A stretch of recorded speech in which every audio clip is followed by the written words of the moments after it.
worst possible thing you could say when you walk into a car dealership. I spent 5 years with Mercedes-Benz, 5 with General Motors, and the worst thing a person could say when they walk in is, if you could just get me to this payment, we got a deal. So your loan's probably still like 19, which means you got to pay to get out. You're upside down. It's called negative equity.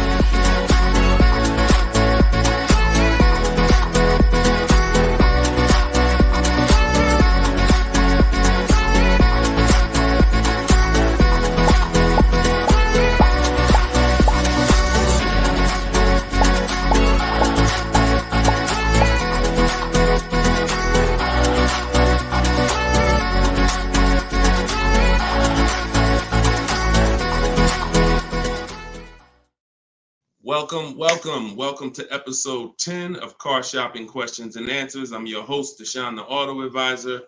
We do these live streams throughout the day to make sure that you can get insider secrets from someone who was in the car business for more than 14 years. Technically, I've been in it since 2006, even though I left in 2020 to focus on educating anyone who's willing to listen.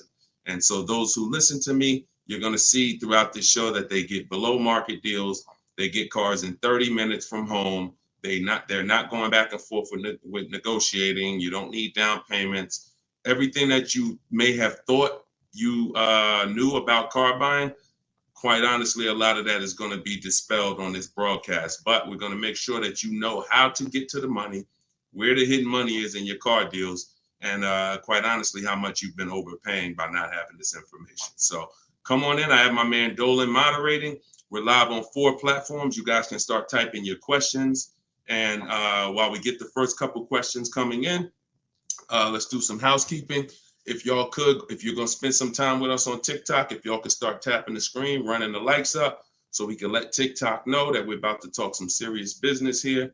And it lets TikTok know that they need to get some more people over here. So also, you want to share this with your best friend. Last thing you want is for you to use these strategies, save a ton of money, and then your friend a year from now is telling you how they got a car and they got ripped off and they lost thousands of dollars. And then you tell them about our show and they're like, wait, why didn't you tell me about that last year when you were watching? So tag your best friend. Shout out to the sharers. Also, while we're waiting for the first couple questions, let's do some housekeeping. Some of you don't know me. My name is Deshone the Auto Advisor. I'm the author of the new digital book, Cars from Home, 7 Steps to Saving Time, Money, and Avoiding Dealerships. We're rated 4.94 on Goodreads.com. Thank you to everyone who's rated the book. And we just got another rating, which is awesome. We appreciate it. And I'll read a little bit of it just so you can understand the magnitude of what's in this book. And everyone can get it for 75% off while you're here. But this one just came in. It says, this book is outstanding, a must-have for anyone seeking to buy, lease, or even sell a car. It's presented in a very professional, easy-to-follow, step-by-step manner that covers every situation from buying, leasing, paying cash, using credit, good credit, bad credit. Although I've purchased and leased several cars in my lifetime, I learned new tactics to obtain the best value for my money. Let's go. Appreciate that review, Barry. Thank you so much. So everybody, you could get yours in my TikTok bio or my Instagram bio. You won't leave the broadcast, but get there before the 30 minutes is up so you can get your 75% off. And you can get it in the YouTube or the Facebook comments. We pinned the comment for you so you can get it. And then we'll actually throw this banner up so that you can scan it with your mobile phone camera. If you happen to be watching us on TV, you can scan that QR code right there. All right. So once we get the first question, Dolan, you can shoot it in, brother. All right. And look, if this is your first time, stay by your keyboards. This is a dialogue. This is not something you're just watching. I'm going to ask you questions, and I want you to type your response quick as possible so we can keep the dialogue going. Okay. Let me make sure I can see the Instagram comment. Okay. So this one's from Instagram. I currently have about 12 to 15,000 in equity in a finance vehicle with 8 months of payments remaining. Realistically, I don't envision myself keeping the vehicle for another 3 years, so I like to lease. Dang. So you're talking brilliant. You're talking brilliant. See, everything you thought you learned, who's heard people say never lease? Let's get some, I'm in rare form tonight. I'm feeling very aggressive, but I'm gonna stay calm and cool. Who's heard you should never lease a car? Type me in the comments. I told y'all, stay by your keyboards so I could understand who I'm talking to. If you were taught never lease a car, type me. Okay, I see you, Maya. All right, I see you, Jet Beauty Jenny. Okay. I see you, Calvin. All right, Calvin on Facebook. I see you, Lady Gail. So every single one of you who were taught that, those people owe you money. Because if you're not keeping your car 8 years, it's impossible to get a great deal if you didn't lease. There's only one exception, and that's if you're buying very inexpensive cars. I call them smart cars, saving money at the right time. $7,000 cars, $5,000 cars, $10,000 cars, that's different. $3,000 cars. But if you are buying relatively new 3, 4, 5, 6-year-old used cars and brand new cars, and you're not keeping them 8 years, you've lost thousands already. So I want you to stop that tonight. So I'm gonna make a claim. I don't mind if somebody makes a very bold claim like the one I just made, but you got to be able to support it. Let me show you something. So Tope got a lease on a BMW $690 a month. It's a $54,000 car. Now somebody else might have that car just like that. You might be watching saying, Deshone, I got the same car. To purchase this car, and what you're going to notice about how I want you to learn, you're going to learn to look at deals with no money going into them. Okay? See, where the confusion comes in is when down payments start coming in. When you start evaluating deals with no money going into them, you can evenly measure them. It's apples to apples, even in different scenarios. So no money down, she's driving a $54,000 BMW. Now she used our system, she got bids, so she didn't negotiate for this. She stayed at home and let these deals come to her. That same car would be $1,100 a month to buy, because some of you know every $5,000 on a purchase price, every $5,000 that you're going to borrow on a loan, on a 5-year loan, is about $100 a month, depending on the interest rate. Now, I want to give you a scenario that will never happen, but I just want to hammer home that if you didn't lease, but you should have leased, you can't get a great deal. And we're going to stop doing that. Now, watch this. Let's say you happen to walk in and you're looking at the same BMW Tope got. Brand new BMW, never driven before. What would be an unbelievable discount for that vehicle? You just so happen to catch a deal asleep in desperation mode. He says, look, I got to get rid of this car right now. What would be an unbelievable discount off a brand new BMW? Like the best deal that you could realistically get, where you would say, man, he took off all of that money. Throw some numbers out there. I'm about to prove my point. Why it doesn't matter how much money you save. If you put your deal on the wrong foundation, you can't get a good deal. Let's throw some numbers out. You see? Come on. Look, okay, y'all must be thinking. Okay, Coco Love, I like that. 20% off. I like that. So 20% off a brand new BMW. Can we all agree that if you walked in, you got 20% off a brand new car? That would be like, okay, Ted Chu said the same thing on Facebook. I like that. So let's just say, I'm gonna pull up my calculator, right? Pull up my calculator.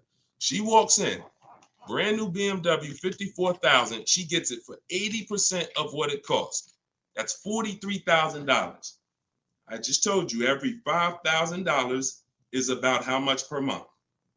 $100. So once we put our tax in here, let's not even put all the tax. Let's just round it up to 45. Tax is probably going to take it up to 46 with fees, 47. Let's just say 45. 45,000, y'all. Our payment's $900 a month. 5-year loan. That's with an unbelievable, never before seen discount. Remember that too. What is Tope paying? No money going into the deal. Do you see what I'm saying? Or if it's clicking, type clear. If it's clicking, that's an unbelievable, unheard of deal. Brand new BMW, desperate price. Please take it. I'm paying you to take it. Take 20% off the price. Here you go. You leave thinking, man, I won. I'll never get a deal like that again. What's my payment on this thing? $900.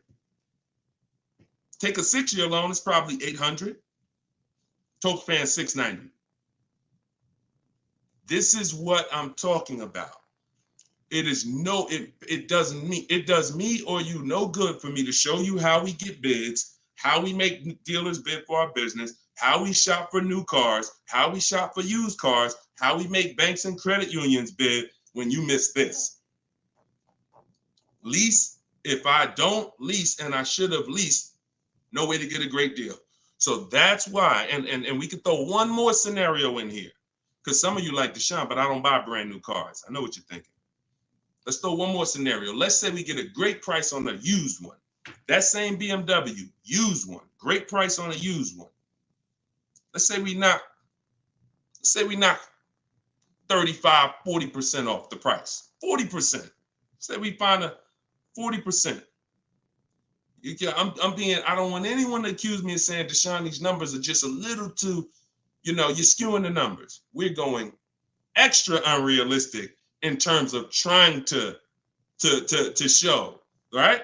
So we get a nice BMW, good mileage. We knock 40% off that price, $54,000. We pay 60% of what it's worth. That's $32,000 we're paying. With taxes, it puts us at $35,000. What's our payment? $35,000 on a loan. Every $5,000 is $100 a month. What's the payment? I got you, Jet Beauty. I'm doing this for you. She said, one more example. I gave you the brand new lease that Toke got. I gave you the brand new. It doesn't matter. You could go and be knock tons of money off on a new one. And here's the used one.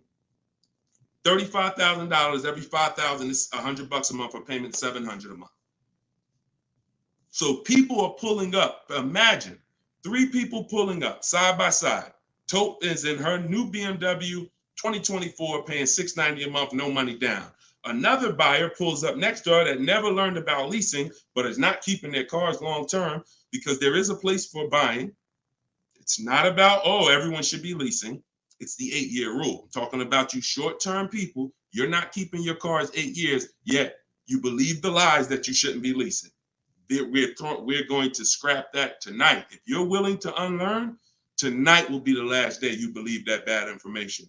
So $690 a month, Toke pulls up. Someone pulls up next to Toke, got a phenomenal deal, think they won. Hey, we got the same car.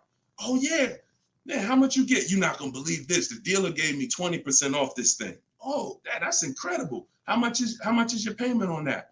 Oh, I'm paying $900. Oh, really? Okay. Yeah, no money down though. No money down. Okay, what you paying? I'm paying $690. No money down. Oh, okay. Wow. Other person pull up in the used one. Oh, y'all got the new versions. That look good. That look real good. How much y'all paying? Oh, I'm paying $690 for the new one. Oh, I'm paying $9. Oh, I'm paying $7 for the used one. Do we understand how bad Tope is winning? So you keep believing that old information. It's cost you thousands of dollars. Cost your family thousands. I hate to be the bearer of bad news, but I'm also the bearer of good news. Because if I don't tell you, who's going to tell you? At least now you can actually make the changes and actually change your behavior and stop listening to people who rant about things but never talk numbers. Never talk numbers. They just rant and say, don't do this. Always do this. Never talk numbers though. So this is it. First step, I'm glad this is all based on this first comment we got from Instagram. Don't envision yourself keeping the car 8 years, even 3 more years, then you need to be switching to a lease tomorrow. No point in staying in it. No point in staying in it. All right. Go ahead. Shoot the next question up, Dolan. I think we went deep enough on that first one. Okay. This is the 7 p.m. live show. This is our first live show in the evening. If you see the banner on the actual show, that means we rebroadcast it, because we do rebroadcast these shows all day, so you can tell your friends, even if they can't catch us live, they can watch the show. But yeah, right now we're live, so keep typing your question. Look, Marika said, "Wow, I understand. Yeah, I understand. You're pulling back the veil." All right, this one's from Instagram. What's your opinion on the current car market with leasing? See, I can show you better than I can tell you. Those who don't know how to get great deals, there's no deals to them. We've been hearing this since the very, very beginning. When I started teaching people in 2021, we were hearing there's no deals out there. Felicia came in. She was our first person to use my stuff. She got a BMW X1. And she got it $1,950 off. That was in January 2022, middle of the pandemic, when there was blood in the street. Blood, everybody who came out the dealership, it was like you couldn't believe what you paid. And God willing, you didn't have to buy in those scenarios, or if you use my strategies, you did okay. But those who had to buy, I told you how dangerous it was back then, because dealers were charging 5, 10, 15 grand over sticker and getting it. Meanwhile, Felicia came in, she got a $1,950 discount off a white BMW, not a purple one that no one wanted, white one. Bonita, I always use Bonita because Bonita was middle of the, look, 2022, December 2022. Got 600 down, 600 a month on a brand new Kia Telluride. So our vantage point is different. I get it. To you, yo, there's no deals out there. To us, it's never been no deals. It's deals everywhere. Everywhere. Look, Frena. Some of you saw Frena. Just got a brand new lease. $579 a month. $65,000 vehicle. Ridiculous deal on a Jeep Grand Cherokee Hybrid. Ridiculous. Under 1% lease deal. So, I mean, Deshone, what about purchasing though? Well, it's easier to get purchase deals because there's no lease program. All you need is a huge discount from the dealer. When you're leasing, you need a huge discount from the dealer and a good lease program. So, but here's Sean, $73,000 F-150 Lightning just recently. Look, $20,000 off he's getting. It's just what you know. And I'm not the most proud of the fact I can get deals. I'm sure there's probably not one of you who doubt if this guy was in the car business, worked for Mercedes, worked for General Motors, he's clearly good at this. Of course he can get deals. That's why I don't even talk about the deals I get. I always show the people who use the stuff that I teach so that you could understand that you could get deals. You just need to change your strategies. Stop shopping like it's 1990. You get what I'm saying? You're shopping like it's 1990. No disrespect. I'm just telling you, look and analyze yourself. What about how you shop is different than how our parents shopped in the 90s? So this is what you need to change. And when you change and you start listening to what I'm telling you, and you start sitting at home and you start going online and start making these dealers come to you and getting bids while you sit at home, making these banks come to you and getting bids while you sit at home, and not trading your cars anymore, getting bids from online buyers, you're going to save the same amount. You're going to save the same money they're saving. Easier than you've ever saved it before. Okay? Change your strategy. That's what we do here. Okay? All of this is out of my new book. You can put the next question up, Dolan. Cars from Home. It's a digital book. You can get it for 75% off in the TikTok comments. You won't leave the broadcast. It's normally $97. But you get it for $24 as long as you get there before the 30 minutes is up. It'll be in your inbox. Same thing in my Instagram bio. Click the link, grab your copy, and then we got comments in the comment section. We have the link pinned for you guys on Facebook and YouTube, so you can get your copy for 75% off. Okay. TikTok. How do I know what the percentage is for lease deals for Mercedes-Benz? When I return my lease, do I have to replace the tires and brakes? If they're bald, yes. Or you're just going to pay for them. And the same thing that would lose you money if you own the car, lose you money if you're returning the lease. If you have a big dent on a car and you go to sell it, people are going to take off money for that, right? If you go and sell a car and you like, hey, yeah, I want to sell this car, and everybody looks and the tires are completely bald, they're going to take off money for that, right? Exactly. So you have to, now you don't have to run, now most leasing companies give you wear and tear. So I know you may have been thought, oh, I got to keep a lease perfect. No, absolutely not. They give you normal wear and tear. They allow you to have normal wear and tear, scratches, dings, you can even run the tires down pretty low. But when you start getting excess wear and tear, bald tires to the point where they're dangerous, dents, big dents, cracks in the glass, this stuff you're going to be billed for. And that's perfectly natural. Now, in the case of what is a good lease deal for Mercedes-Benz, it's not brand specific. Watch this, y'all. A good lease deal is a good lease deal no matter what. See, the name of the game with leases, if you're not keeping your cars 8 years, because there's a different way to win with cars, and that's keeping them long enough to where they're not depreciating a lot anymore. That's usually going to be at least 8 years before you start winning, and you can catch up with the good deals that lease people are getting. You see these payments they're paying. You saw the scenarios I put when, buying the used car, leasing, getting a great deal, buying the new car.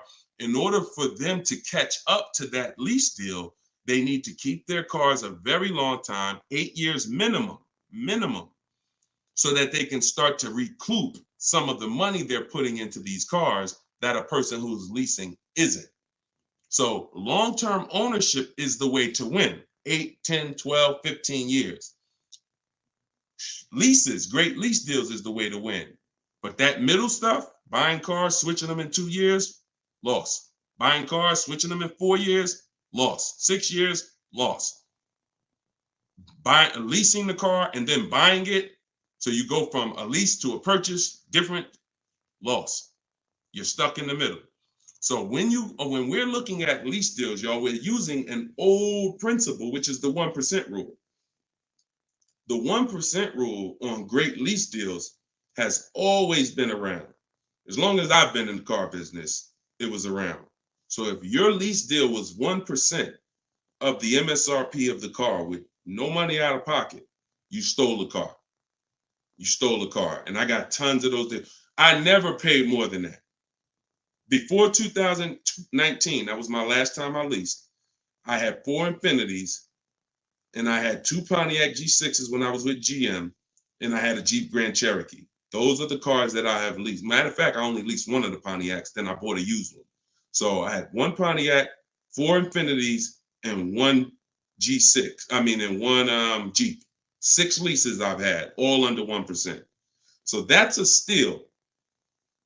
But what I found is people were signing bad lease deals and not knowing, well, what's a bad lease deal? If that's a steal, then what's a good lease deal and what's a bad one? The only parameter for a bad lease deal is you paid too much for a car you're giving back. So if you pay, and I created the 1.5% rule, what that looks like is if you're leasing a $40,000 car and your payment's 1.5%, 1.5%, that's $600 a month. That is the max. Because when you multiply that by 36 months, you're $21,600. On a $40,000 car, once you take your taxes and everything, you're probably about 44. So paying 21 over 3 years, not that bad. That's the max though. That is the max. Max, you don't go into a dealer, hey, man, you got to get me under 1.5%. No one who's learning from me has a goal to be at 1.5%. If that's the best deal out of all the offers we get, then that's different. But once you go over 1.5%, look, $650 a month, that same car, you're paying $23,000 for. You're paying more than that for a car you're giving back in 3 years. So this is why we had to have that. Now, between 1% and 1.5, that's a good deal. Between 1% and 1.5, good deal. And what's going to dictate where you land on that spectrum is if you're getting bids, because you're not going to get the lowest price from a dealer without getting at least 5 offers. I told you, 80% of dealers are overpriced. Remember that. If you can grasp that, I want you to type the number 80, because you need to understand 80% of dealers in the country are overpriced. I see you. I see you, Steven. Okay, I see you, 223 apparel. All right, TikTok locked in. I see you. Okay, type. When you get that, then you're going to be much more aware that I cannot. I see you. I am Tashan F. Sir. You're going to be much more aware of why you cannot walk into a dealer thinking you're going to get your best deal. Because if there's 10 dealers on the street, 10, now what you should be saying is 8 are overpriced. So I can't gamble and walk in and think, because you can't negotiate and win with an 80% deal. Because their prices are so high, even when you get money off, you still lose. So that's where, so it takes two things to get great lease deals. You have to get bids while you sit at home. You talk to all 10 of those dealers online. I have the best system for doing that. You could do it your way if you want, but you need to do it. In my book is my scripts and my websites I go right to the dealer's website. What we say, you just type in what you want. Everything is copy and paste. But you do this so that you can actually get the offers and find out of your 10 dealers, who are the 2 that are the best priced. That's the whole goal. So you need that to get a great lease deal, a big discount from the winning dealer, and then you need a good lease program. That's what dictates where you're going to fall in that spectrum. You can't get below 1% without a ridiculous lease program. They really want to move the car, but 1.2%, 1.3%, these are happening all day long on cars that you all day long. All right, next question, Dolan. All right, Deshaun, I bought the book and followed your instructions for lease deals. I got a 1% deal quote. It's the best system. Buy the book. Best $24 you can spend, right? Precision Sound. See, I swear when I was putting the book together, I priced it at $97 because I said this book is going to save somebody so much money. It's not fair to have it priced like other books. I got tons of books here. I'll be honest with you. Not many of these books have actually saved me thousands of dollars. A couple of them have. A couple of them strategy, but they serve a different purpose in my life. This will be the book that you look at and say, that book right there saved me thousands and thousands of dollars.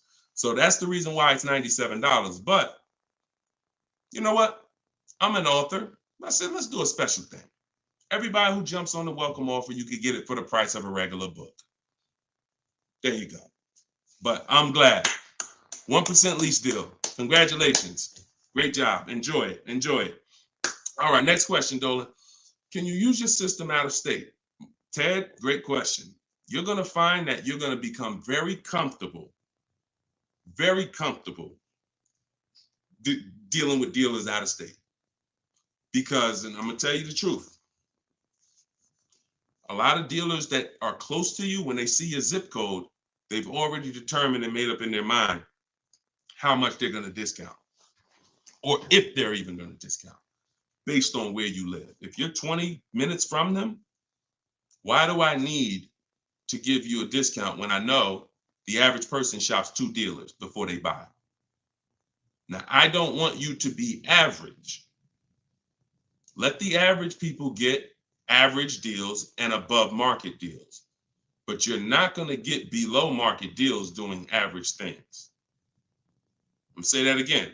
You're not going to get below market deals doing average things. Most dealers know, this is NADA research. This is the company that studies car buyers. People shop 2 dealers and then they buy. So if I'm sitting here watching you and I see your zip code, I'm not going to give you a great, especially if I'm an 80% dealer, forget it. But when you start talking to these dealers that are 45 minutes away from you, an hour away from you, now they'll never see you without the online tools. And what we want to do is these smaller dealers that are usually that don't have the foot traffic, we want to give them the opportunity because they want to be able to compete with the dealers in the city. And if it's up to walking in, they'll never have that opportunity. But when it's online shopping, they get the same opportunities, and they will sometimes take that opportunity and make sure they beat their competition. going back to Sean's deal, very important to see this. Sean posted in our groups. We have a private group. He said, I haven't seen the other. I said, I haven't seen the other offers. This is when he showed me he was saving 20 grand. And he said, you know, what do you think about this? I said, you're saving 20 grand. But I said, I don't know what the other offers are. Because what if you could save 25? Don't get excited about one offer. You got to get 5. I sold a car, a Maybach, and years ago, it had a $20,000 rebate on it. What if this car had a $20,000 rebate? We don't know. So he said, look, I got 15 offers. See, the difference is when you're using an online system, you sit at home and you start learning how to go on these dealers' website, copy and paste what you want and get these offers. You're going to be like, dang, I could get 5 more offers just like that. So he got 15 offers. Now check this out. This is what's important about this question you just asked, Ted. I couldn't find anything under MSRP locally. He expanded his search to 150 miles and he found this deal. So a dealer that was over 100 miles away from him made him this offer. None of the dealers close. Very important. So you want to get comfortable shopping out of state. And when you know how to do it the right way, especially on new cars and leases, it's easy because it's new cars. They're cookie cutter. You know, everyone has the same. Little bit more precision when you're buying a used car. But even that, don't be scared. We've had plenty of people drive an hour to get a used car, hour and a half. If that's where the best price used car is, if I'm saving $4,000, I'm gonna go over there. I'm gonna get a hotel room for $60, and I'm gonna get my car. That's it. I'm going to where the money is, not staying here because I want to be comfortable and I'll just pay more because I just want to be convenient. You know what I'm saying? Great question, though. Go ahead, Dolan. Next question. Steven, you clicked that picture of me. He said, what do I click to get the book? Click that picture of me. Even on Instagram, there's a picture of me at the top. And you can go right to that website and you'll see a button at the top that says get the book for 75% off. So get your book before the 30 minutes is up so you can get your 75% off. This is Thomas on Facebook. What's your opinion on military members using this method? I move every 3 to 4 years. So do you think it's wise to get rid of my car note to own and lease? It's a great question. You need at least 3 years. If it's 3 years, that's fine. I don't want you trying to worry about breaking a lease contract 2 years in, or a year and a half in. If I knew it was shorter than that, then I wouldn't be investing a lot of money in cars. I'd have like a, $10,000 car, $8,000 car, because you can't replace cars that fast. Some of you know I do this all the time. I show you, this is the depreciation scale. Whenever you see this, you think unseen. This is the unseen expense, the depreciation scale. This is why when you buy a car for $30,000 today, what is it worth tomorrow? If you buy a car for $30,000 today, I want to teach you how to see the hidden money. I call this the hidden money, the unseen expense. You buy a car for $30,000 today, what's it worth tomorrow?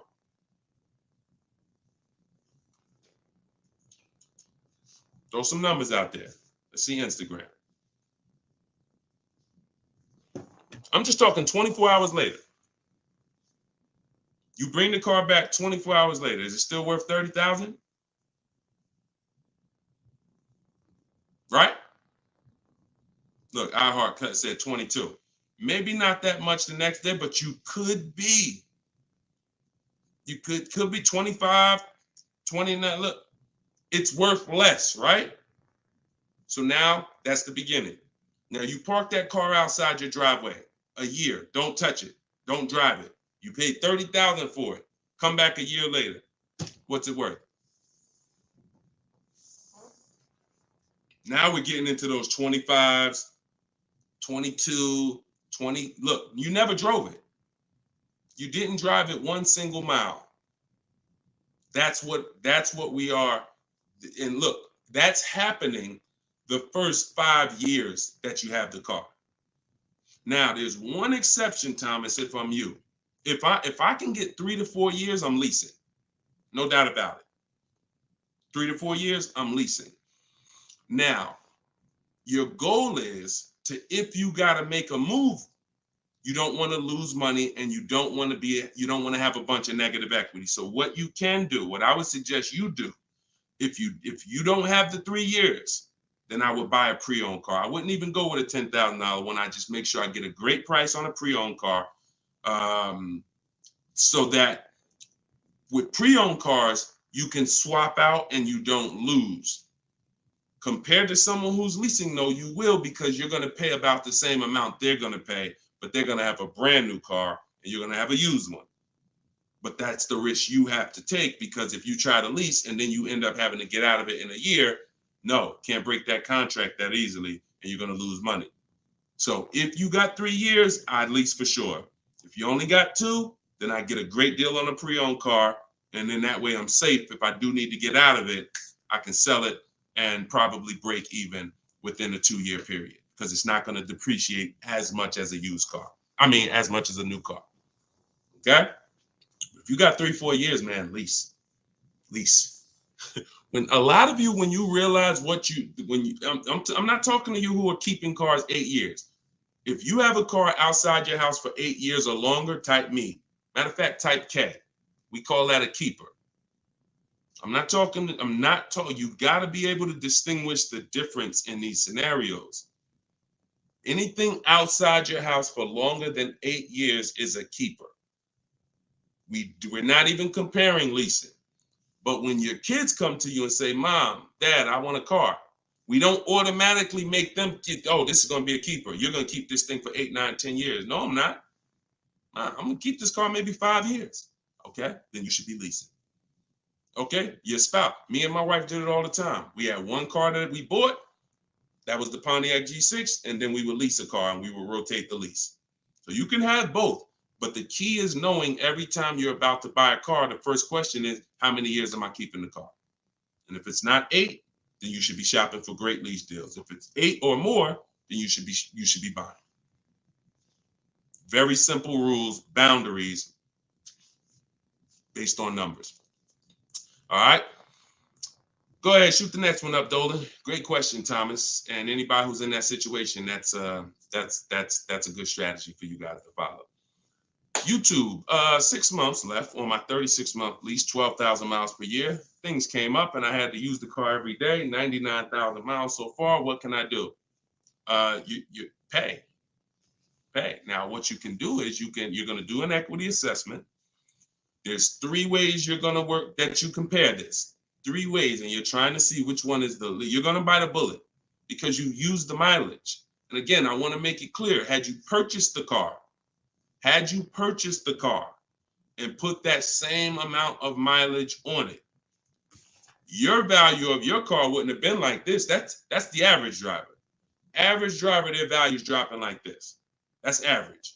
You lose, a couple thousand every year, 5,000. You lose percentages. 20% the first year, 15%, 10%, 12%, 10%. That's the average driver. If you bought it, you'd have lost probably 25% in 1 year based on the way you drive. So it's not a matter of, I leased, I shouldn't have leased. No, this is what happens if you don't cater the lease to the lifestyle. And sometimes you have a lifestyle change, but it doesn't change the fact we have to account for the mileage you use. So we're going to do an equity assessment.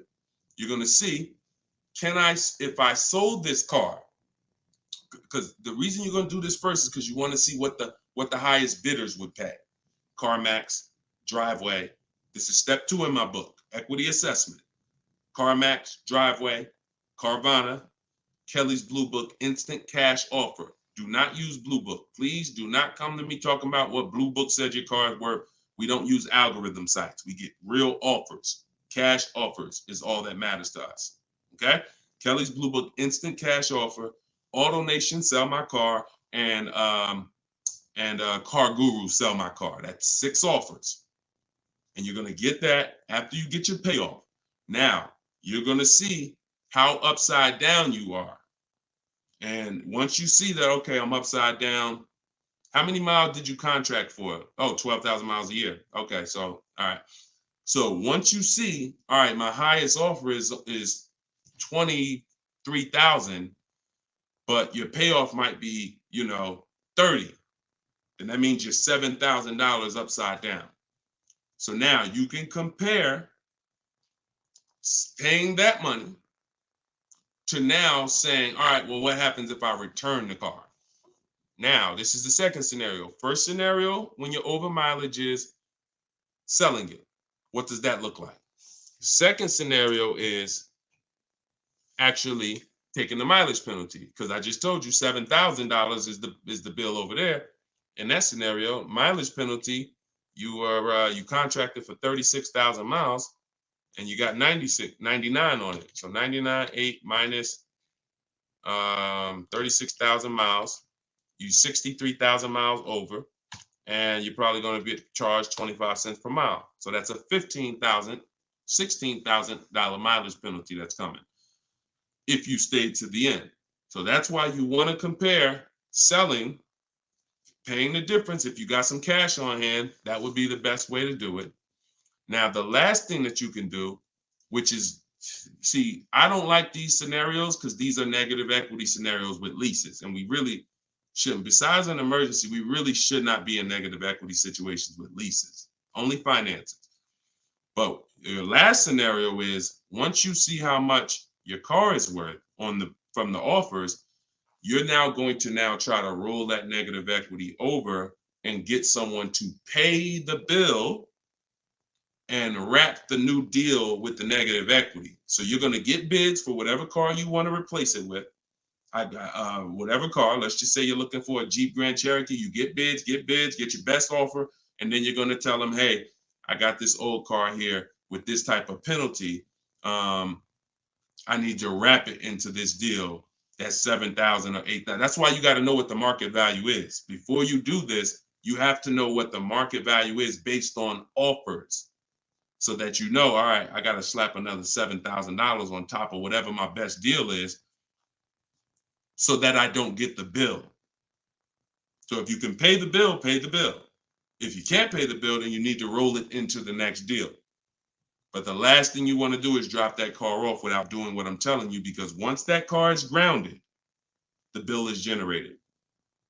It's nothing out of it. So everything you have to do is now, because if you ground that car with that mileage, the bill is automatically coming. There's nothing you can do to get out of it. So follow those steps, do the equity assessment. And when you're on those websites I just told you about, if you have a lease, that's going to ask you, are you leasing, financing, or own? Put own. I'm just telling you. And I'm telling you, if you have my book, I explain why you must do that, but I don't have the time to go into detail of why you must do that right now. Okay, just when you're on those websites, put own. And if you have my book, then I'll be walking you through this step by step. But you're more, if this ever happens again, you guys look at this early. You look at this when you're a little bit over miles, not this much over miles. And listen, I know you may have not known, maybe I understand, but for future reference, we want to choose our mileage carefully. And if we find ourselves going over by thousands and thousands of miles, we want to make a move and do this same scenario sooner than later. Okay? Best thing I can tell you. You got to bite the bullet. We just need to find the smallest bullet to bite. Okay?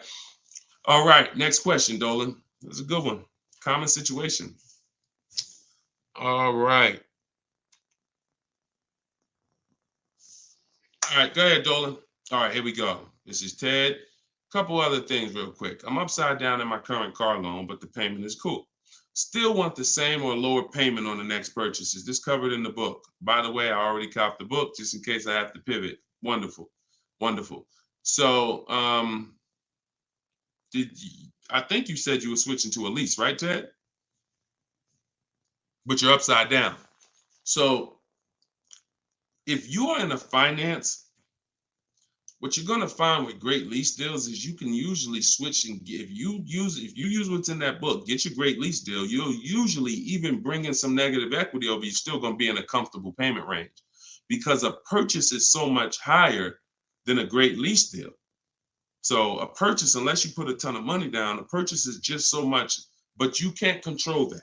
All you can do is do your equity assessment, like I walk you through in the book, and then determine what you're going to do with the negative equity. Pay the difference or transfer it. And once you're transferring, you get your bids, and then you bring your negative equity on top and you see what it is. There's no point in worrying about what you can't control. But I can tell you that most times switching from a lease to a finance to a lease, you're getting more car and you're usually dropping your payment, especially if you buy new cars. If you buy new cars, forget it. You're dropping your payment dramatically. So you can still move negative equity over. But even on used cars, you're going to see that just going from a finance, you saw the scenarios. If you were here at the beginning of the show when I started those 3 scenarios, you saw how different the payments were. So that lease gives you so much room to customize, bring over some negative equity, and still be better payment-wise than purchasing. Okay? So yeah, keep me posted, man. Make sure you send me your success story.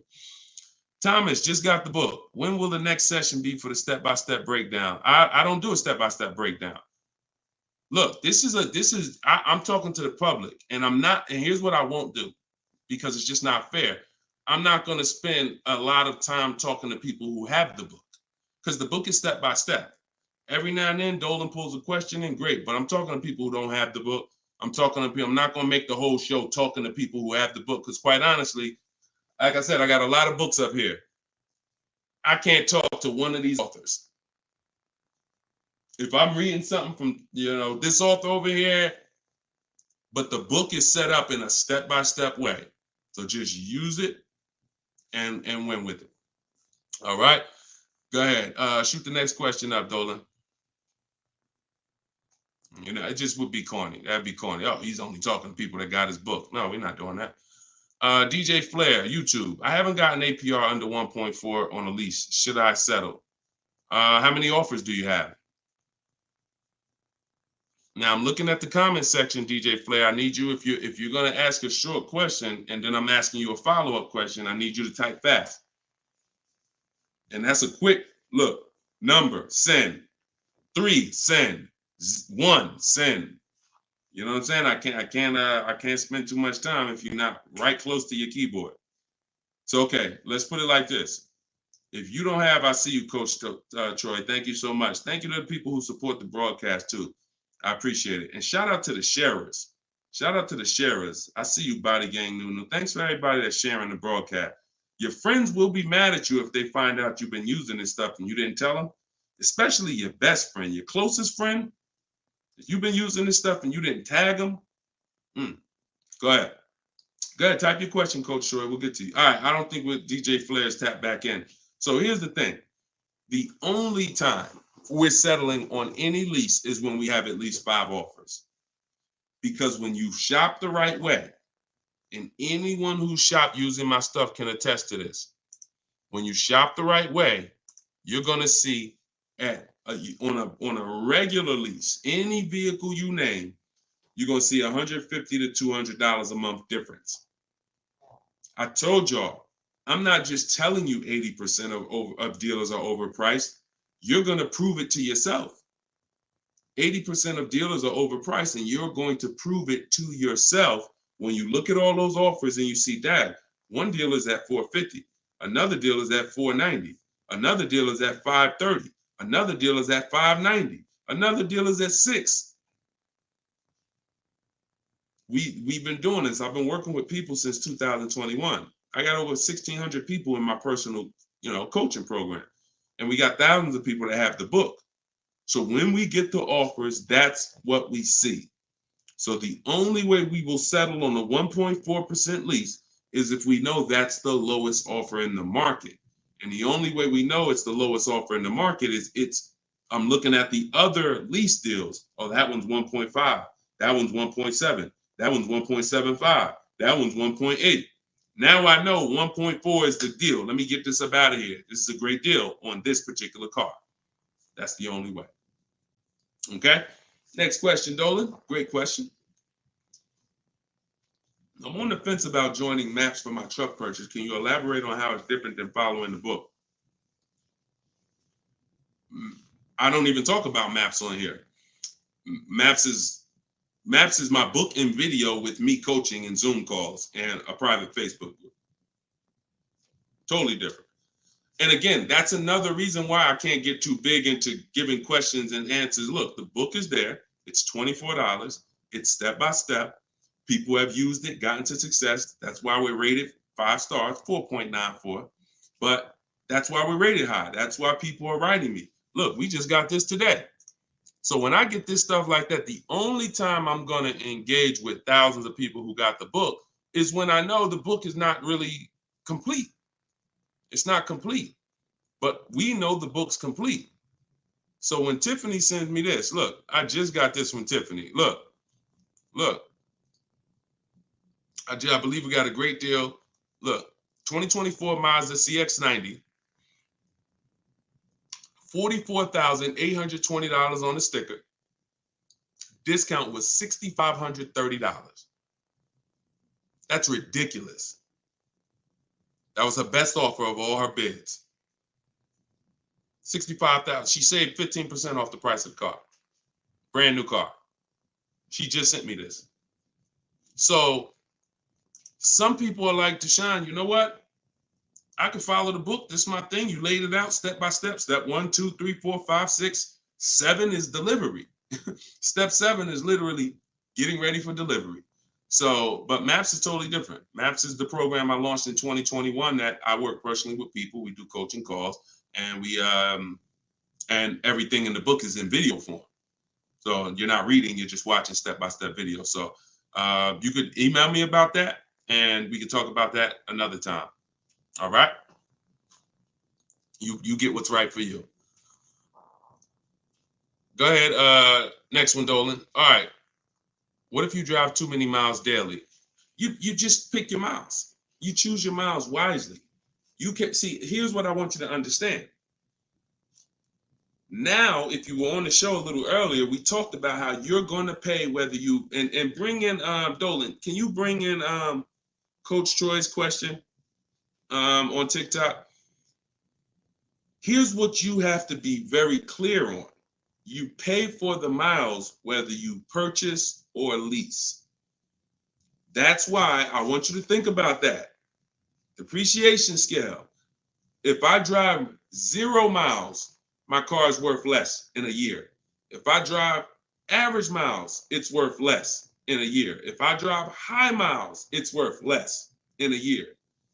Ain't got nothing to do with whether you leased it or you bought it. If you bought it, that's what's happening. So the purpose of the lease is to know I'm not keeping my car 8 years. So I'm going to look to replace the car while it's dropping in value like this. If I buy it, this is year 1, this is year 2, this is year 3, this is year 4. Once you get about year 6, it starts to round out. You're losing less value, year 7, year 8. But you still need to catch up to the person who leased because they haven't put all this money in the car that you have.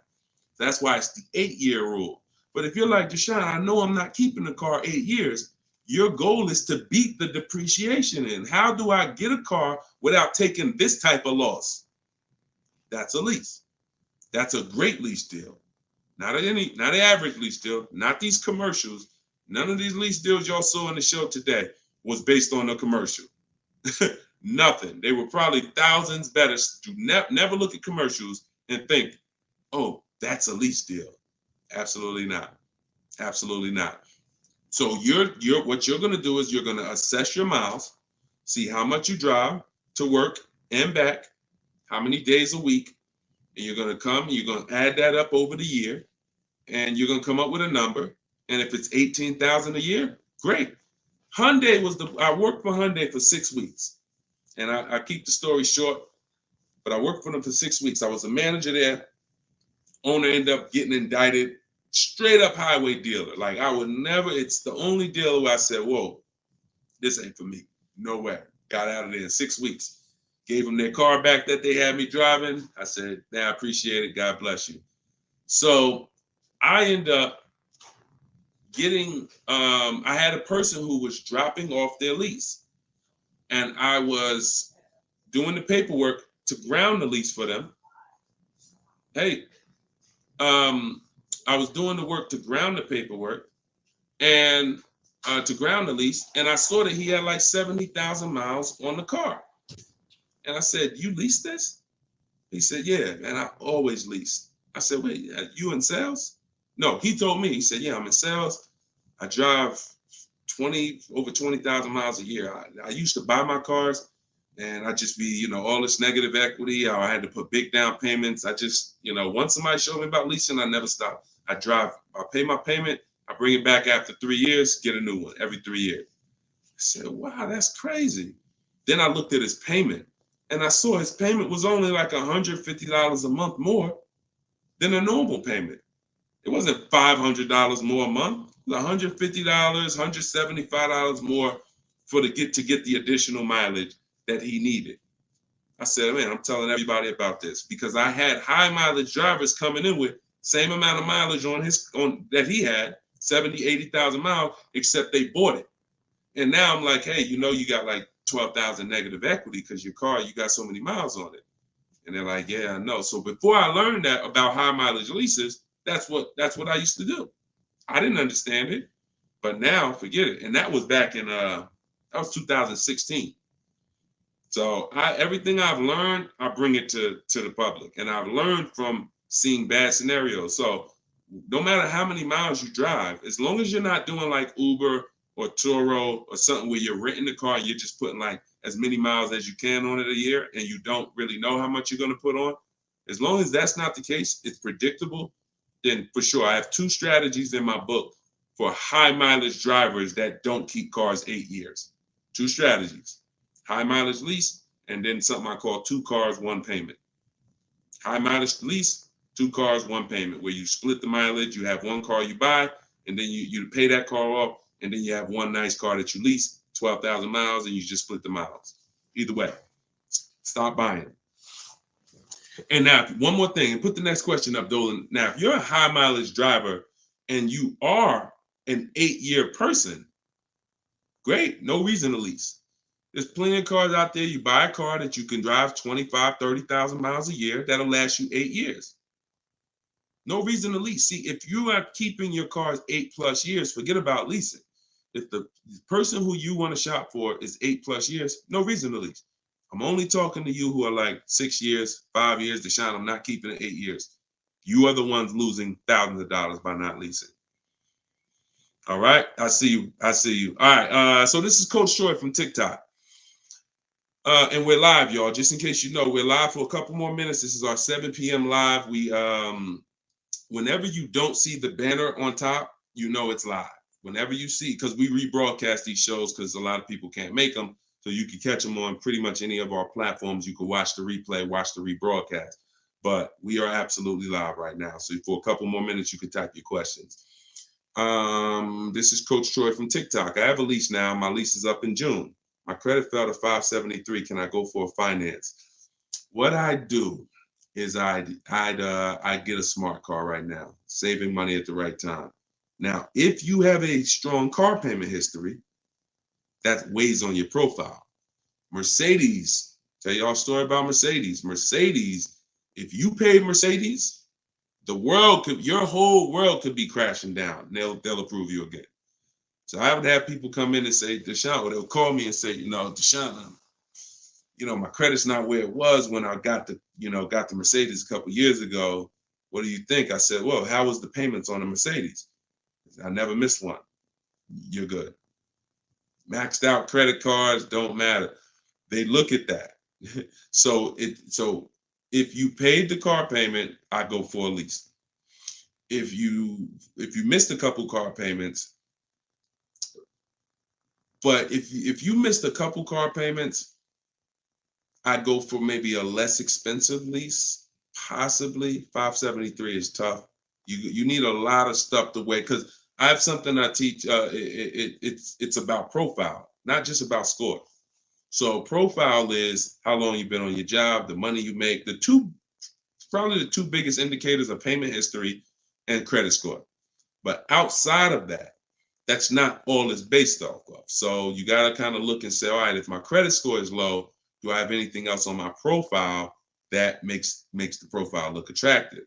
That could be, you know, that's usually either a car payment that you paid on time, or um, you only missed a few payments and they dropped your score low. If you got like 60, 90-day late, then I would tell you, okay, let's get an inexpensive car, $10,000 car, get something small. I call this a smart car. In my book, I refer to this as a smart car, saving money at the right time. Now, this is a setup car because you're in a rebuild. So your goal is to get the smallest car possible because you pay for size. You don't want to go out and get a huge SUV because you're going to pay for size. If you get something that was brand new, 25,000, I would get it, finance it, try not to get something too old. But the only way you're going to need to get something old is if you're trying to buy an expensive vehicle. If you're trying to buy a Jeep Grand Cherokee that's $45,000 brand new and you're trying to get it for 10 grand, you're going to need it. Old one, and that's usually a sign that we're looking at too much car. So, but if you need an SUV, that's different. But your goal is to sacrifice, get the least expensive quality car. It must last 2 years.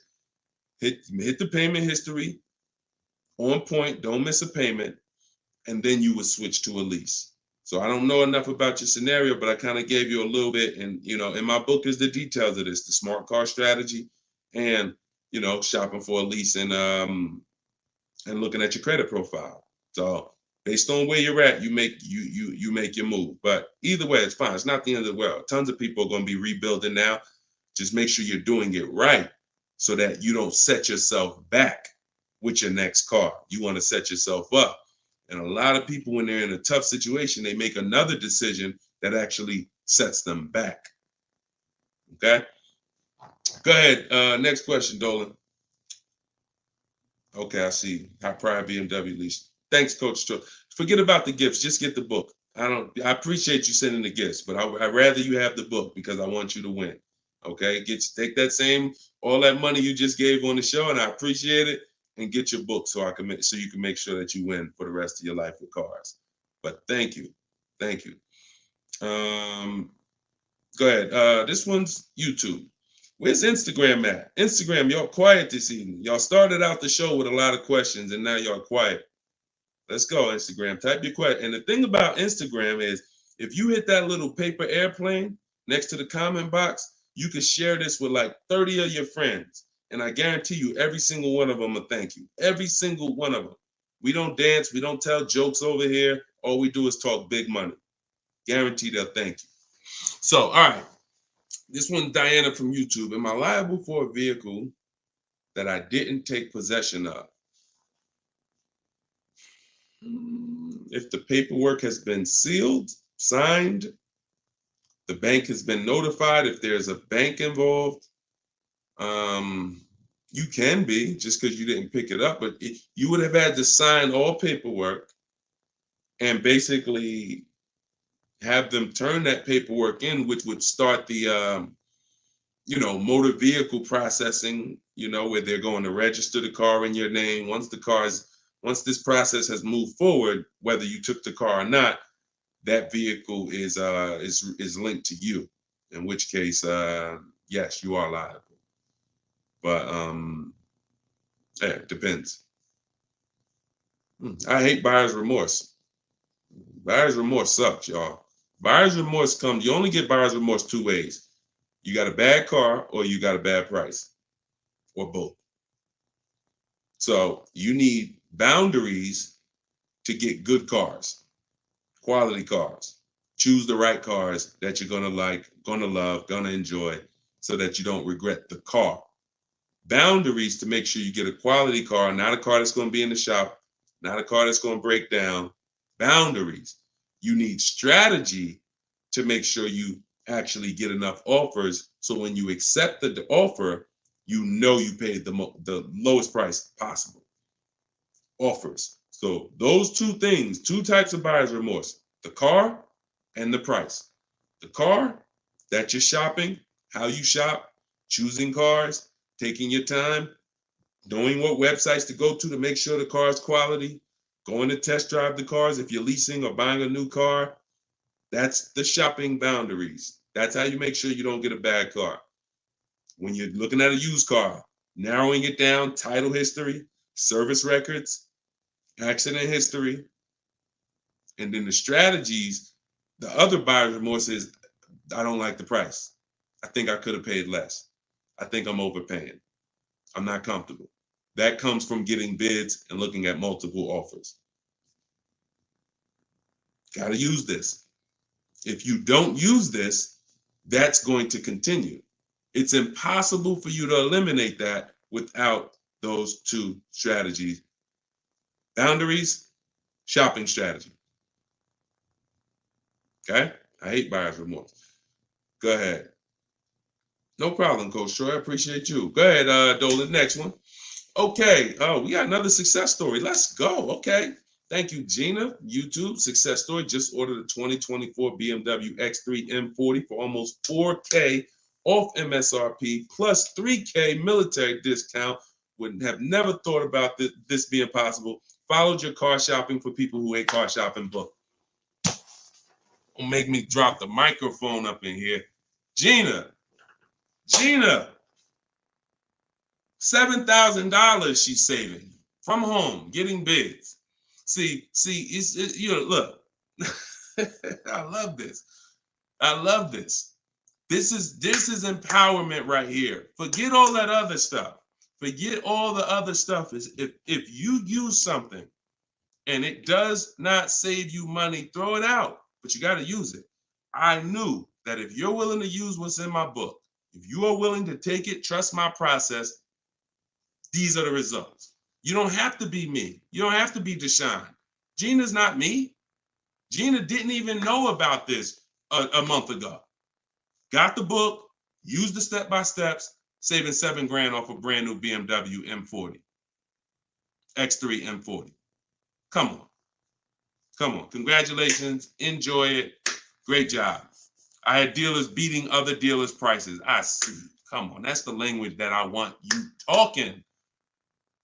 That's empowerment right there. There's no buyer's remorse. There's no potential for buyer's remorse.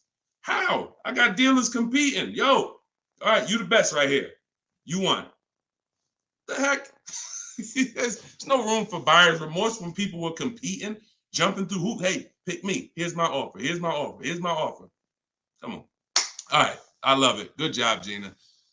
Okay, to everyone else who's like, what book did she use? That's my new digital book. It's called Cars from Home. It was originally called Car Shopping for people that hate car shopping, but now it's called Cars from Home. 7 steps to saving time, money, and avoiding dealerships. Has all my templates for new cars, used cars, leases, everything in there. And it's normally $97, but in my TikTok bio, you can get yours for 75% off. In my Instagram bio, click that link and then get your book. You'll pay $24 instead of $97. And in Facebook, YouTube, we got the comments. We got a comment pinned for you guys to get it. Go to deshonsbook.com right there on the screen. Or if you're watching us on TV, you can just scan that QR code with your mobile phone.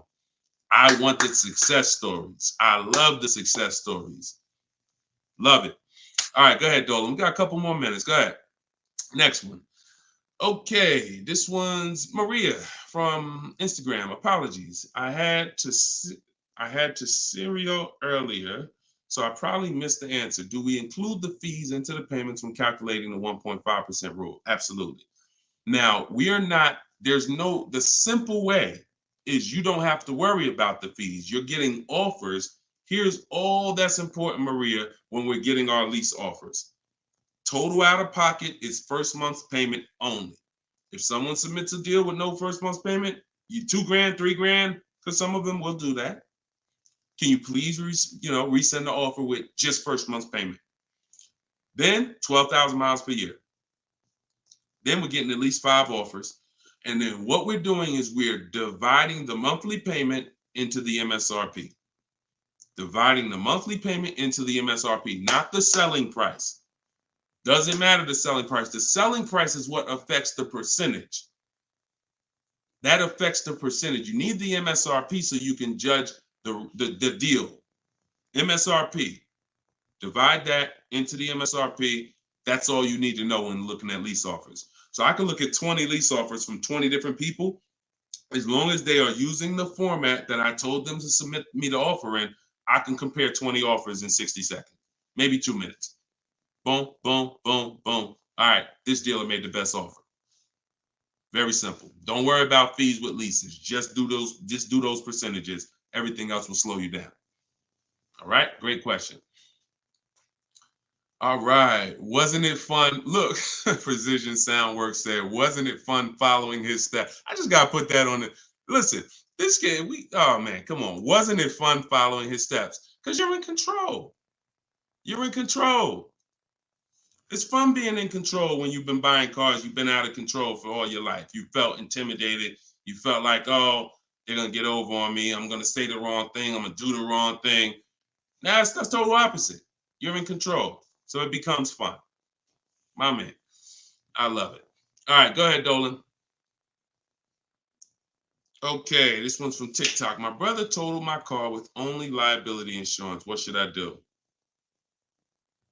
Talk to the insurance company. Being underinsured is a real thing. That's called exposed. You're out there with exposure. So liability insurance, yeah, and hopefully it was a very inexpensive car, like a $3,000, $4,000 car. I hope you weren't. Hope it wasn't like a $10, $12, $15, $20,000 car. This is why insurance exists. I'm sorry to tell you, like that's some of the worst scenarios. But being underinsured is a real thing. So make sure you're using. I use a company called Insurify.com or Jerry to shop insurance. It shops all the companies for me because you should be shopping for car insurance every single time your car insurance is up. And but yeah, you got to be properly insured because these things happen. Say, look, gap insurance. A lot of people don't know. People will say, "Oh, I won't buy gap insurance," or they'll say, "When I go into the office, never say no to everything."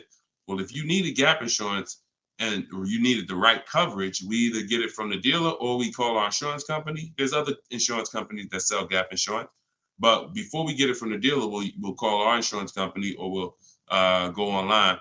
But if you total your car and you owe 25, but the car's net value was 20, you got a $5,000 bill coming.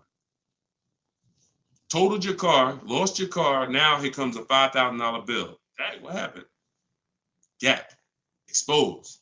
So this insurance thing is very real. So please make sure. I hope it works out for you, but make sure you have proper insurance coverage. All right, go ahead, Dolan. All right. Great questions.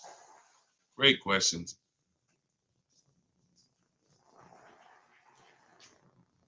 All right. This one's Thomas. I have come to an end of my lease. A new lease is too much for me. The buyout is about $25K. Give me some options. Unless you got 5 offers, that doesn't mean anything.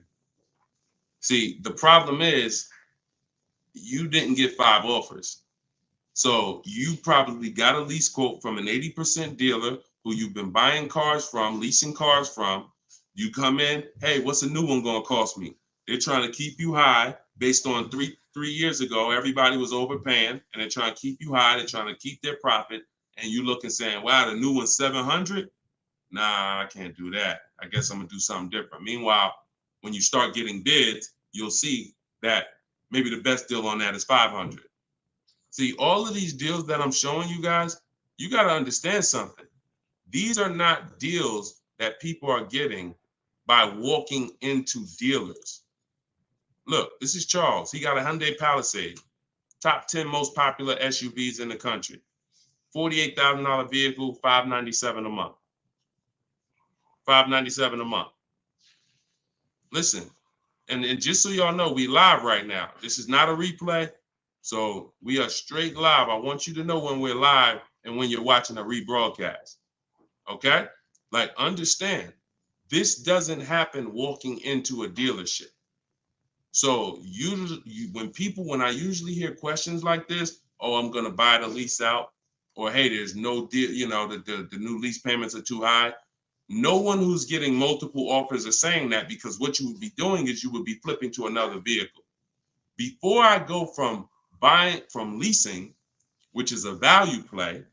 Leasing is driving brand new cars for pennies on the dollar. To go from that to buying a used car is an entirely different thing. Buying your lease is buying a used car. So when you do that, Alexis, just go to deshonsbook.com. Just type it into your browser. So when you do that, you're switching totally different strategies. But what I would do if there's a bad lease program, if let's say I've been leasing Mercedes-Benz for years and I go to get another one and I do all my offers and I see, oh, this is a bad lease program. It's over 1.5, 1.6, 1.7. No thanks. I'm going to go to my plan B car.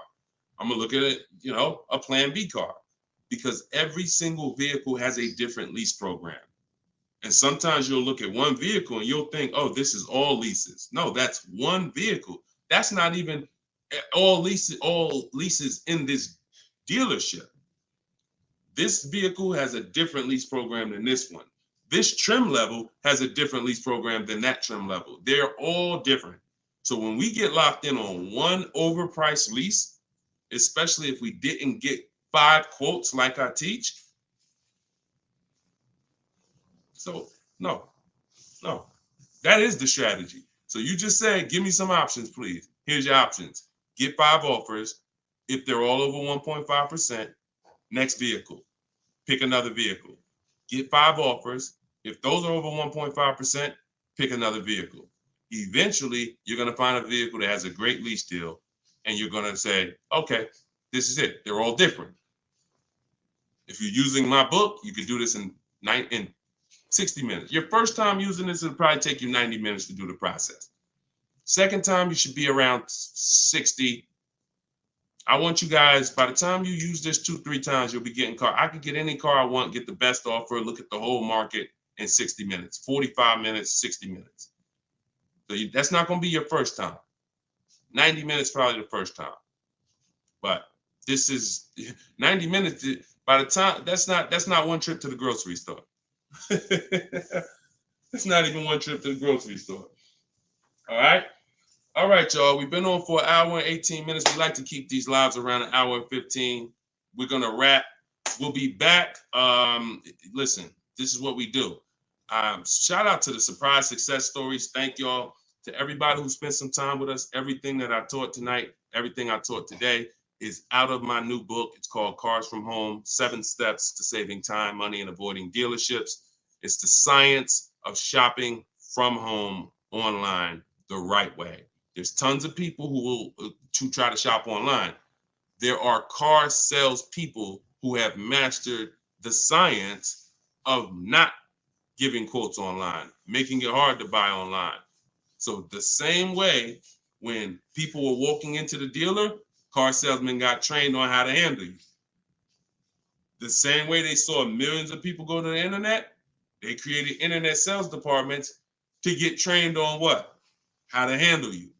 So you need a strategy to make sure that you're doing this the right way, getting bids. You don't have to be a great negotiator when you're great at getting bids. And that's what the book is about. So you can get your copy for 75% off. It's $24 in my TikTok bio or my Instagram bio or the link in the comments on YouTube or Facebook. And if you're watching us on TV, just scan that QR code with your phone. But we'll be back sometime tomorrow, depending on when you're watching. And this is what we do. Let's keep saving this money. All right. God bless. And thank you to everybody that got the book. Email me your success stories. I want to see more success stories. All right. God bless you.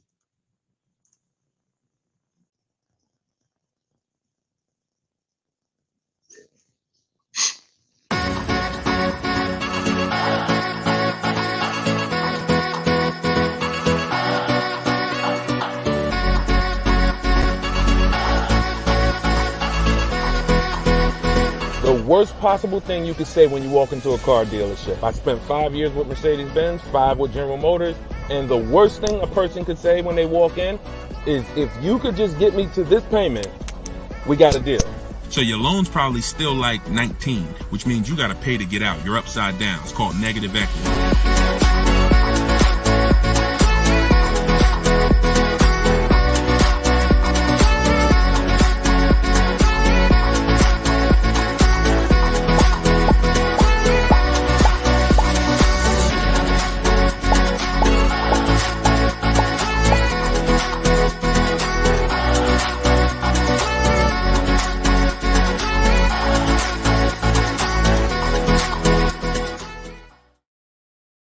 Welcome everybody to episode 11 of Car Shopping Questions and Answers.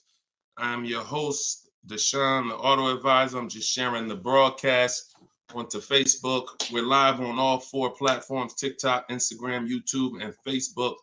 We do these shows throughout the day, and we do lives. If you see the banner above me, that means you're watching a replay. If you don't see the banner, that means we're live. You guys can start sending your questions in, and we will get down to the order of business, which is making sure that you have the inside strategies, the best strategies to car shopping online so that you can get below market deals. Good to see you, Miss Brooklyn. I see you on TikTok. Let me pull up Instagram. I like to see my Instagram comments. I got my man Dolan in the back moderating, and so he'll be pulling your questions in as you type them. If this is your first time on a live with me, can you type the number 1? First time ever on a live with us, can you type the number 1? And everybody who's been here, if you've been here before, can you type the word welcome so we can give a welcome to the first timers in here, to the people who've been here before. We got a lot of first time people. Good to see you. All right. And type a welcome to everybody who's been here before. Now, I always say you should share this with at least your best friend, because they will get upset with you if you start using these strategies, when you start using them and getting below market deals and they're out there fending on their own and overpaying. All right. So share this with your best friend. Now, just some housekeeping. I am the author of the new book, Cars from Home, 7 steps, not 70, 7 steps to saving time, money, and avoiding dealerships. We're rated 4.94 on Goodreads.com. So I appreciate all of you who have helped us get to this rating. I'm showing it right here. I think right now we're up to 35 ratings and 28 reviews. I appreciate everyone who's taking the time to review the book. So appreciate it. Everyone can get your copy of Cars from Home, my digital book, in my TikTok bio for 75% off. It's normally $97. You can also get it in my Instagram bio. And then we have a comment in the Facebook and YouTube section pinned so that you can get your copy for 75% off. And we also have the banner for those of you who are watching us on TV. You can simply scan that QR code with your phone to get your 75% off. It'll be in your inbox in 3-4 minutes. Now, something very important to know, that's only for 30 minutes. Once you visit that site, you'll see the 30-minute timer. Once it goes to 0, the price does go back up to $97. So get your book before the 30 minutes. All right. So come on in. Dolan, whenever we get the first question, you guys can start. We can start bringing them in. And what I always say is type your questions fast, stay by your keyboards, because we like to dialogue with you while you're on the show with us. Okay, Carm from TikTok said, would there be any benefit for me in turning my lease in early if I'm going to finance my next car? No, because a lease is a contract.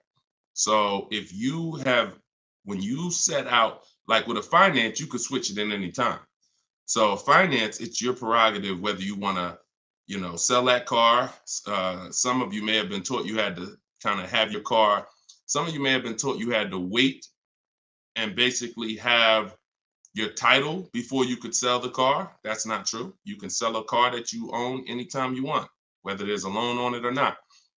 Now, in the case of a lease, it's not like that. You have a set term, usually 36 months, 39 months. We don't do 4-year leases. And so unless you can sell that car and break even through what we call the equity assessment process, where you're going to get cash offers, then no, there's not only is there no benefit, there will be penalties to you doing that. So that's the only way to get out of a lease early, is to sell your way out of it. If you turn it in early, all those payments will be due that you were responsible for. All right. And if you're going into a finance, I hope you're going from a short-term mindset to a long-term mindset. So hopefully you're like, okay, I plan on keeping my next car at least 8 years so that I can make sure I get the benefits of purchasing. There's no other benefit of purchasing, in my opinion. And look, if you guys want to throw some out there, there's no other benefit of purchasing besides the fact you can outlive the depreciation of a car. Paying the car off is not a benefit if you're still seeing massive depreciation. So if your car is losing thousands and thousands of value every year, thousands of dollars in value every year, but it's paid off, who cares? That's a loss. But with a purchase, you can hold on to the car long term, and then you'll outlive the depreciation to the point where the car is not losing value every year. It might lose a couple hundred. That's it, but not normal depreciation. So hopefully if you're switching from a lease to that, that's your mindset. Okay? Nothing else makes sense. Financial sense. All right, go ahead, Dolan. Next question. This one's from Instagram. Oh, wait, hold on. We got another one. Instagram. I extended my lease on my 2020 Jeep Grand Cherokee. I only pay about $270 and change a month, thinking I should buy it out. What are your thoughts? Why do we want to go from leases to buys? There are two totally different benefits. First of all, $270 a month, and I'm assuming you put money down, because even on a great lease deal, $270 a month is just not going to happen on a Jeep Grand Cherokee. So you paid that payment a little, you paid to get that payment a little bit, but yet and still, a lease is, the benefits of leasing are you're driving very expensive vehicles, brand new vehicles, $25,000, $30,000, $50,000, $100,000 vehicles for pennies on the dollar when you get great deals. You're literally driving them for 30%, 40% of what someone who purchases them is paying when you get great lease deals. What's the benefit of switching to a purchase? What's the benefit of buying a used car after that? Which is what you're asking, Patricia, is, okay, should I go from my lease to buying a used car? Because that's what when you buy your lease, that's all it is. You're buying a 3-year-old used car. There's nothing different than that. So if you are of the mind, and also to get a payment that is relatively low on a lease, you got to take a long, when you buy out your lease, you got to take a 6-year loan, especially with today's interest rates. You're going to take a 6-year loan. So you're literally paying on a car for 9 years. You're committing to a 9-year payment on the same car. Think about that. If y'all enjoying it, y'all going to spend some time with us. Could y'all tap the screen, keep running the likes up on TikTok? Appreciate you. All right. What's the benefit? So why are we doing this? And for the, all I do is I spend my time talking about numbers and thinking about financial ramifications, financial consequences of the decisions we make. And I try to explain them to you so that you can look down the road and see that this doesn't make financial sense for me to do this. So if you're looking at a $270 a month payment and you put money down, your best bet is going to be to shop for another vehicle, unless you want to keep the car a long time. If you say, Deshone, I'm keeping this thing 8 more years, then you can buy a used car, because the only way it's going to make sense for you to pay 9 years of payments on the same vehicle is if you keep it at least 11 years, which is 3 when you bought it, when you leased it, and then another 8 once you bought the lease out. 11 years. But you paid for 9 on the same car. So there's no good reason to do these things. Buying your lease out is the only scenario where you come in.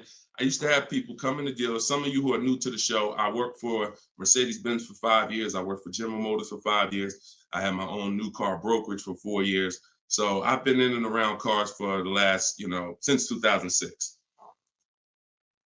People would come into the dealer and say, they had a car that they bought brand new. I want y'all to listen to this and stay by your keyboards, all right? Because I'm going to ask you a question. Somebody comes in a dealership, they're looking to replace their car. They say, Deshone, you know what? I want to trade this in for something different. I say, okay, how long have you had it? I had it about 5 years. Oh, so you bought it new? Yeah, I had it since it was new. Okay. Now, somebody's had a car 5 years. If your friend came up to you and said, yeah, I'm about to replace this one, and they told you they had it since it was new, wouldn't you think that it was either paid off or almost paid off? Yes or no? Yes or no? See, if I tell you a story that you'll never forget, you'll eliminate the bad buying your leases. It won't come to you anymore, because you'll think about this story. All right. So most people would think, right? Yes, I see you, Fuzzy Nuggets. Okay, I see you, Lori. Somebody said I had this car for 5 years since it was new. It should be almost paid off, if not paid off, right? Okay, I see you, Jack Nisley on Instagram.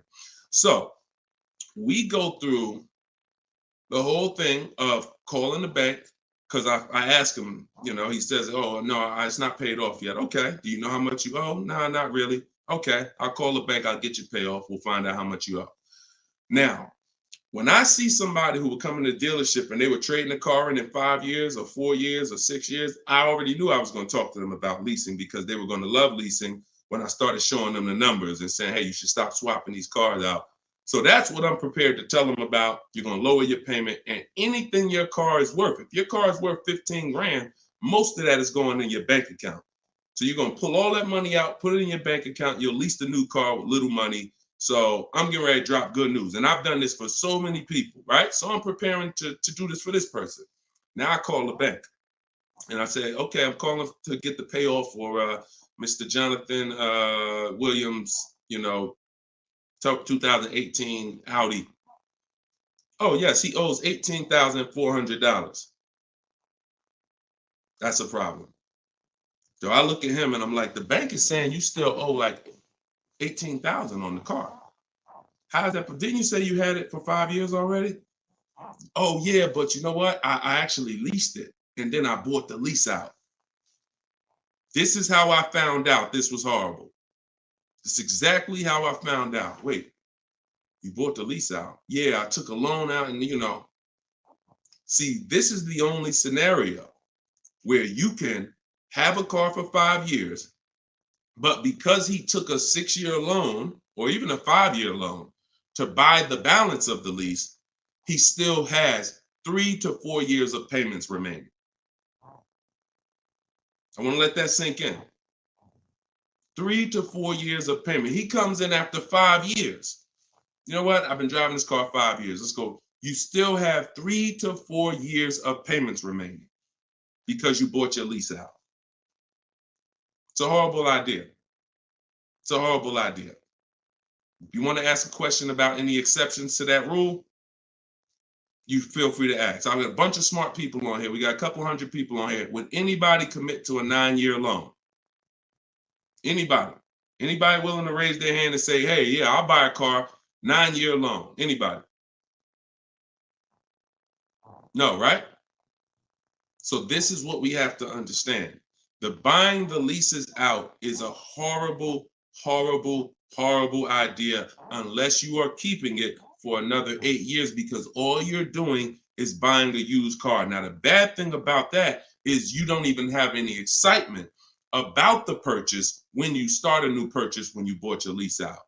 So at least when you buy a used car, it's a new car to you. You've never been in it. It's like, okay, we got a new car. When you buy your lease out, you're already halfway tired of the car. But if you're a short-term person, you're not keeping your cars 8 years, there's no way you are going to keep that car long enough to have it make sense. No way. You've already been in it for 3 years. So what I'm trying to get you to understand is you need to pick a side. The people in the middle lose all the money. The people who buy their cars and keep them 8, 10, 12 years win. You still got to make sure you get a great price on the car. The people who get great lease deals win. Great lease deals, not regular lease deals. Win. There's two sides, but then this middle, those of you who buy your car and then you trade it in 3, 4, 5 years, you're in the middle. You're trading your car in when it's losing the most money in depreciation. You're losing thousands of dollars compared to these other two people. And those of you who are buying your lease out, you're paying too long on these cars that you're not going to keep long enough to have it make sense. You're in the middle, stuck in the middle. Pick one side and stick to it. And the way you do that is to ask yourself, every time you're about to get a car, how many years am I going to keep this car? Very simple. 8 years or more, I'm purchasing. 7 years or less, I'm shopping for great lease deals. That's how you get out of the middle. That's how you win. By the numbers. And I'll show you people throughout the show that you see these numbers don't lie. Go ahead, Dolan, shoot the next one out.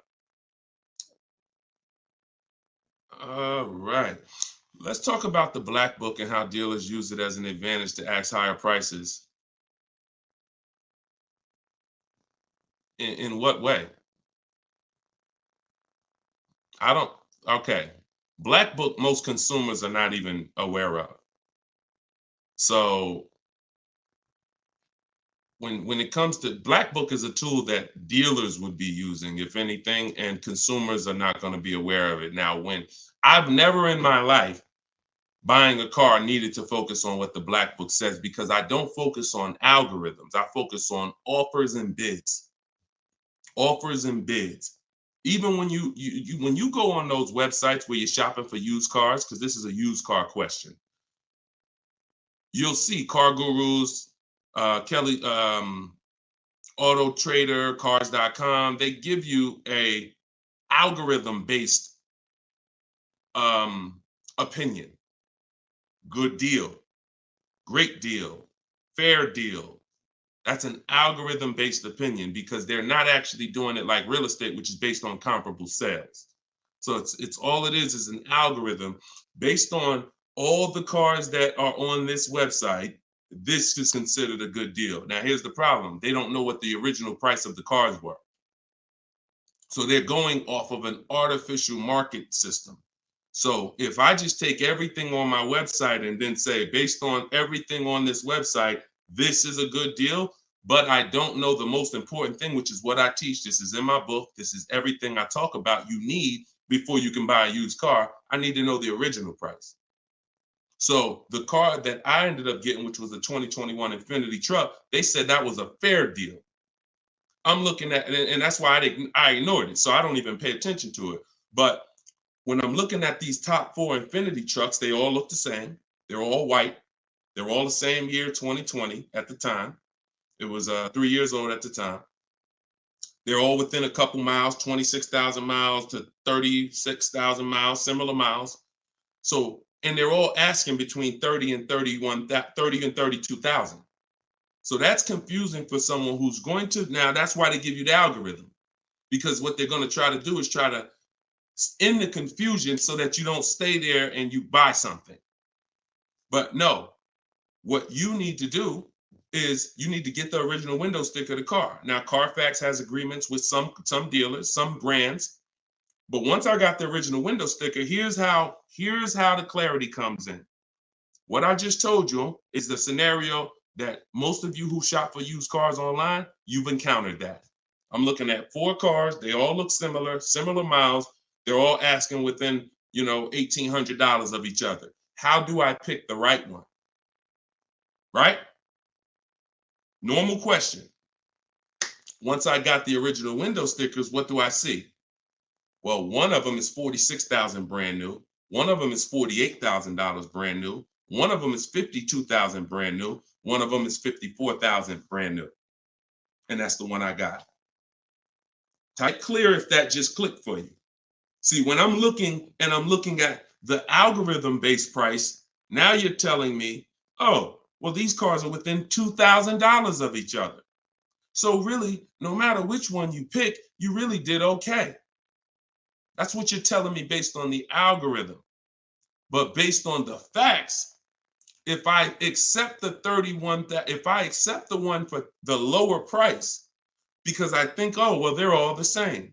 But that's the one that was $46,000 brand new. And the other one that was $54,000 brand new, that had all this special equipment in it and features and all types of nice stuff in it, that one they were asking $1,500 more. So I lost if I picked that lower price one. That's why we don't get stuck on these algorithms and black books and anything like that. We go to the market, we see what the low side of the market is, and then we're going to obtain the Carfax. I have a couple ways that I like to do it. Either through the dealer's website. I'm going to get the original window sticker of the car, and I'm not going to buy a used car without having the original window sticker of the car. How do I know what's in the car? Forget what the dealer's discounting. See, listen, my mission is to show you the science of shopping from home the way I teach, because my way is a science. It's not random. It's actual steps. They don't change. It's a system. McDonald's. Drop the nuggets in for 5 minutes. When you hear the beep, take the nuggets out. They're done. Don't do anything that I don't tell you to do. That's my system. Now, the other ways is the other part of my mission is to show you the hidden money that you haven't been trained to see in your car deals. And this is the hidden money. Looking at things that don't matter is the distraction. It's the time waster. What matters when I'm buying a used car, when I need to know whether I'm getting a great price on it or not, is how much it was originally. And what is the discount off the original MSRP? That's all that matters. That's all that matters. Okay? Different way of doing things. Different. And this is how I want you moving. Go ahead, Dolan. Next question. What's up, Andrew? YouTube, I see you. I'm going to lease a 2024 pickup, but I want to have a hard cover on it. Should I search for a truck with a hard top, or can I have one installed while I'm leasing? Would that affect my lease? Great question. Usually anything, I mean, if you can see, here's the thing about seeing a truck that has it. A truck that has it, that option is going to residualize into the lease. What that means is, if it's a $1,500 hardcover, you don't pay $1,500 for it. You pay the percentage based on the lease. You pay the percentage you're using. Now, if you go and you put a $1,500 cover on it, aftermarket or after the lease is sealed, now you're paying the entire cost for that. So my first goal would be to try to find one that has a hard cover built in and on that window sticker, because everything on that window sticker is going to residualize into the lease. Okay, good question. Good question. Go ahead, Dolan.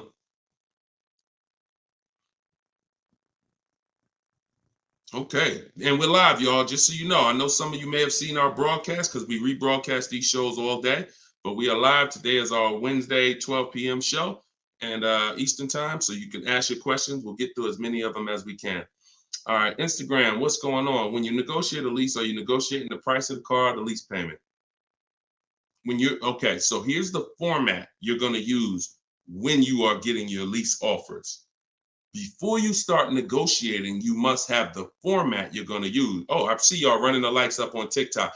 Every time y'all hear something that you like, if you could just tap the screen, that would be great. And then wherever you're at, if you could hit the like button, I see we got 2 likes. That's pretty sad, but it's all good. I'm thankful for the 2 likes on Facebook and YouTube. No, I think that's Facebook. But anyway, a lot of you don't realize how important the like button is, because it sends an alert out. So anyway, we look, now they're running them up on Facebook. I gotta start asking for the likes on Facebook too. All right, so this is the format you're gonna use when you are okay. So let's say I'm purchasing a car, new car, used car. My format is always offers all in, taxes, plates, everything included. That's the format. Forget negotiation. If you have the wrong format, then you're gonna not be strong. You're not gonna be able to have a good, negotiation. So if I say I'm gonna negotiate the monthly payment on a purchase, I'm setting myself up for failure. So we focus on the price of the car when we're buying. With a lease, though, it's different. A lease, the format we follow is, and it's based on the 1% rule. The 1% rule is what was used to basically, the 1% rule was a judge for great lease deals since before I even got in the car business. I don't know how early I heard about the 1% rule, but the people who had been leasing, savvy leasers, people who knew their stuff, they knew about the 1% rule. So if your payment was 1% of the MSRP, no money out of pocket, then you just won. You stole the car. So great value. You're paying $400 a month for a $40,000 car, 3 years. You're paying like 15 grand. It's ridiculous to drive that much car for that low amount. Now, ever since so let's continue. Hold on. So that's the format we want to follow, because what we're now trying to see is it going to be a great deal? A steal, which is under 1%, is a steal. I call 1% to 1.5% a great deal, and then over 1.5% is a bad lease deal. So we're looking to see, but we need to follow that formula, that format, so that we can judge. And what that is we get our offers with first month's payment total out of pocket. Listen, we do not say the word down payment anymore. I want you to eliminate down payment. When you're shopping, I want you to eliminate the word down payment. Because who's had this happen? Be honest. You come in, you're talking to a car salesman, you're like, okay, I can put $2,000 down. Now, later on in that transaction, you end up finding out that the $2,000 down didn't include tax, didn't include the fees, and now they're asking you, well, how do you want to take care of those? Who's had that happen? Type me if you've had that happen. Oh, I thought that included everything. Now, I thought, 2,000 was like, or they'll look at you and give you a quote and say, okay, yeah, your quote is 2,000 down, X amount per month. And then you get up there and you say, hey, oh, yeah, it's 2,000 down, but you got to pay for your plates and then you got to pay for the taxes, or do you want to put those in the payment? So whenever you leave these things to chance, you leave an opportunity for you to, be surprised, and we don't like surprises. So what we say is total out of pocket or total due at signing. Either way, this is the amount that I'm coming out of pocket with. Everything else needs to be included. So we're doing our lease quotes with total out of pocket, only our first payment. Because when you lease, you pay your first payment and then you drive off. It's not like a purchase where the payment comes 45 days later. It's pay your first month's lease payment, then you drive. So that's all we are paying. That's it. First month's lease payment. Now, I'm not telling you that's all we will pay finally. You can keep that question up, Dolan. I'm not telling, because I want people to know that what question I'm answering, even though it might take 2, 3, 4 minutes to answer it. So there's plenty of scenarios where we are going to put money down. Once we have a great deal, we might want to lower that payment. So there's nothing wrong with putting money down as long as you know the risk and as long as you know, okay, I already got a great deal. You can't buy your way to a great deal with a down payment. You can't say, oh man, I don't like this deal. Man, all right, show me what it looks like with $5,000 down. And then they're like, oh, okay, yeah, I like that payment better. Let's do that. No, you're trying to buy a deal. You have a deal before the down payment comes in. The deal is based on how much of the car, that 1%, 1.5%, 1.2%, under 1%, that's the deal. If you're at 1.7%, just because you gave them $4,000 down and now it's at 1.5, no, that's not how we judge it. You bought your way to that payment. You're paying overall too much for the car. So that's the format we use. First month's payment total out of pocket, 12,000 miles per year, all taxes and fees rolled in, and we get at least 5 quotes. At least 5. You are not going to get to the money without at least 5 quotes. It's not going to happen. It's not going to happen because 80%, I work with thousands of people all around the country. Some of y'all saw my group. We got 1,600 people in my private group. That's, we have a couple thousand people, 4,000, 5,000, 6,000 people that have my book. So I get data from all around the country. I know you need at least 5 offers. 80% of dealers are overpriced. So if you get 4, 80%, if you get 5, 4 of those offers are going to be overpriced in 90% in most cases. And some people go, if they're shopping for a popular vehicle, they may do something like Charles. Charles was shopping for a Palisade. He knows that's a popular truck. He got 10 offers. And when you use what's in my book, for all of you who like Deshone, I want that book. It's $24 if you get there for the 75% off. In there is my scripts, and it's the way we contact dealers online to get offers online. We always get our offers online. We don't talk. I'm not giving you scripts to say, hey, yeah, all right, I gotta remember what Deshone told me to say. No, we are online. They're online scripts and templates, because if we talk, we're messing up.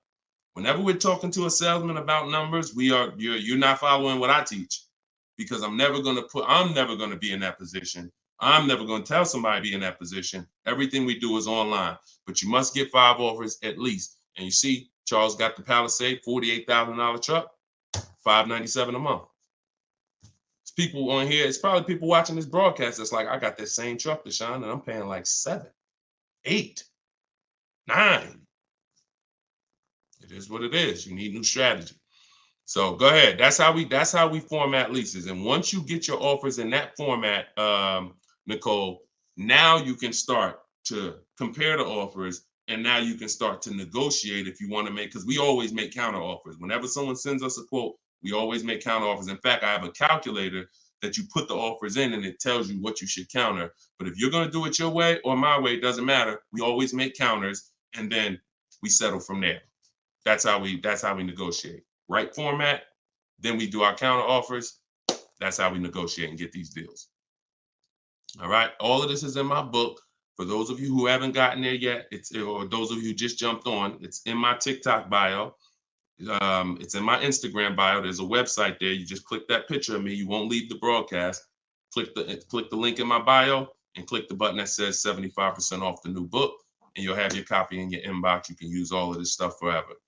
And it's a digital book. Some people say, Deshone, is it in print? You don't want to print the book? No, because I can't update it.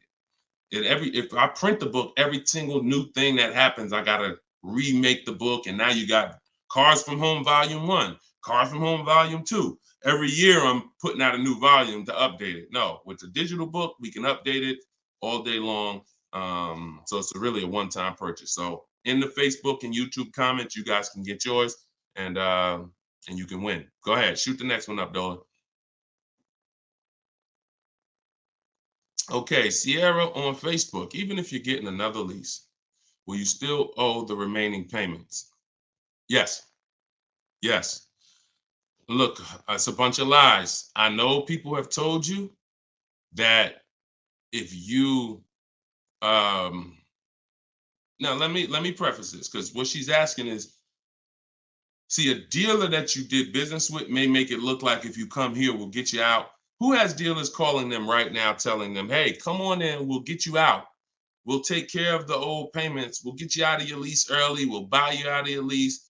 Or if you got a car and you're not leasing, they're like, hey, we need your car. Hey, come on in. We'll make a deal. We'll keep your payment around the same on the new version, all of this stuff. Okay?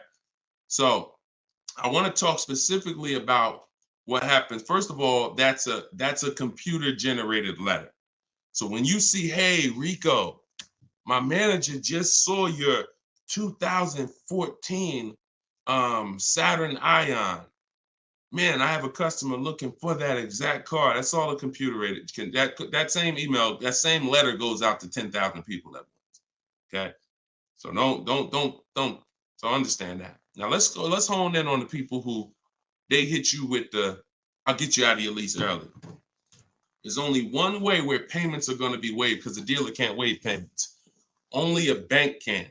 So if you're with Honda Financial, if Honda Financial decides they want to do some type of loyalty program where they waive remaining payments, and it's usually 1 or 3. The most I've ever seen when I was with Mercedes, there was some cars they wanted to get back. They did 5, but that was it. And that went away. So, even from 2019, I didn't see payment waivers on leases because I don't know, for whatever reason. I saw them early in my career with Mercedes, but not later. They went away. So what they'll tell you is we can get you out early and we'll take care of the payments. If they don't have a payment waiver, then they're rolling the payments into your next lease. And what they'll depend on is you're just so desperate for a new car that you'll just take it and you won't ask any questions. But when you shop the way I'm telling you to shop, which is we don't give our old car to the dealer until we make sure we can't make money. We don't just drop off a lease at a dealership. We do an equity assessment to see if there's any money in the lease that we want to make sure we don't give to the dealer. Because if you drop off your car and it's a lease and the dealer runs your payoff and they see, wait, the payoff is 18, but the market value is 21. Let's buy that. We'll make that and we'll keep that 3,000. If they're going to do an equity assessment, see, here's what's crazy. And here's what you got to understand. They're doing an equity assessment regardless of whether you do one or not. We're going to do one. Every single lease that comes in that a person drops off. Why do y'all think y'all seeing commercials now that say we're a lease return center? Bring your leases here. You go on a dealer's website and you see, hey, drop off your lease courtesy, because they know most of the public is not going to do an equity assessment. And if we do 20 lease returns, it's going to be money in 3, 4, 5 of them. So we'll do the other 16, make no money on them, because we'll make $7,000, $10,000 on those 4. We'll make 2, 3, 4 grand a piece on those 4. This is your money that you gave unknowingly. Now, equity isn't in every car. That's why I just laid out that most of the time it's not. But if you drop off your car without doing the equity assessment, which is getting real offers, CarMax, Driveway, Carvana, Kelly's Blue Book Instant Cash Offer, Car Guru Sell My Car, AutoNation Sell My Car, that's 6 offers. We get 6 offers all the time because everything we do is a bid. So if you don't do that, you're now potentially leaving thousands on the table. So when you do that, you're not going to ever feed into the, oh, let the dealer who wrote me a letter say, bring your car in and we'll get you out of that car and we'll take care of the payments. You're going to know if you have equity or not. Now, if you do not have equity, then all they're doing is saying, how can we finagle this, get them out of this car into a new one? Move those payments over. Yeah, they got $6,000 worth of payments left, $3,000 worth of payments left. We're going to move that over to the new deal and we'll get them in a new car. So instead of leaving out, waiting, being patient, and now if you would have been patient, ended your lease and shopped the way I'm teaching you to shop, you'd have got a $500 a month lease deal, $400. But they'll get you out early because you're paying $650 right now. And they'll say, hey, come on in. They'll move the numbers around and they'll say, look, good news, we kept you at $650 and you get to get in another car. But the reason you're at $650 and not $5 is because you have thousands of dollars from your old lease that has now been built into that new lease. And this is how payment buyers lose. Payment buyers lose all the time like this. Hey, yo, what could you get me to on that car? How much that lease for a month? Oh, how much could you get me to on this car? Yeah, I could put like $3 grand down. Payment buyer, you lose because you don't really see the numbers. So you stick around, you use what I'm teaching you, you'll see the numbers and I can't reveal these things to you. I can only tell you they exist and give you the strategy. You don't believe it until you've seen it for yourself. All this stuff sounds good. If you've never used my stuff, this sounds good. You don't believe it yet. You hope it may work. Anyone who got my book, you're hoping this works. But once you use it, you're a believer. It's a difference. So we got, look, this is Tiffany. Tiffany wrote, she got the book. She sent me this the other day. She said, look at my deal. $44,820. I told you, everybody who has my book, I told you, email me your deals when you get your card. Look, $44,000 sticker. She got a $6,530 discount. And look, I'm not going to read everything she wrote because she's just praising the system. She's praising sitting there, negotiating from home, using the tools, winning. Saved more money on this new car, brand new car, than she's probably ever saved on any car. And she never had to go in a dealership to do it. Bids. So she was hoping this would work. She was on this show. If she got my book, she couldn't have been in my life more than a month. We just started the show. So she literally was hoping, all right, I'm going to use this, Deshone. But now it's not a matter of hoping. She knows. That's where you got to get. So all of this stuff I'm telling you, you got to prove it to yourself by the actions you take. And once you see how overpriced these deals have been that you've been considering, you'll understand, wow, I'm never going in a dealer to get my prices again. Never. And then that's when you know you've been transformed. Go ahead, Dolan, shoot the next one up.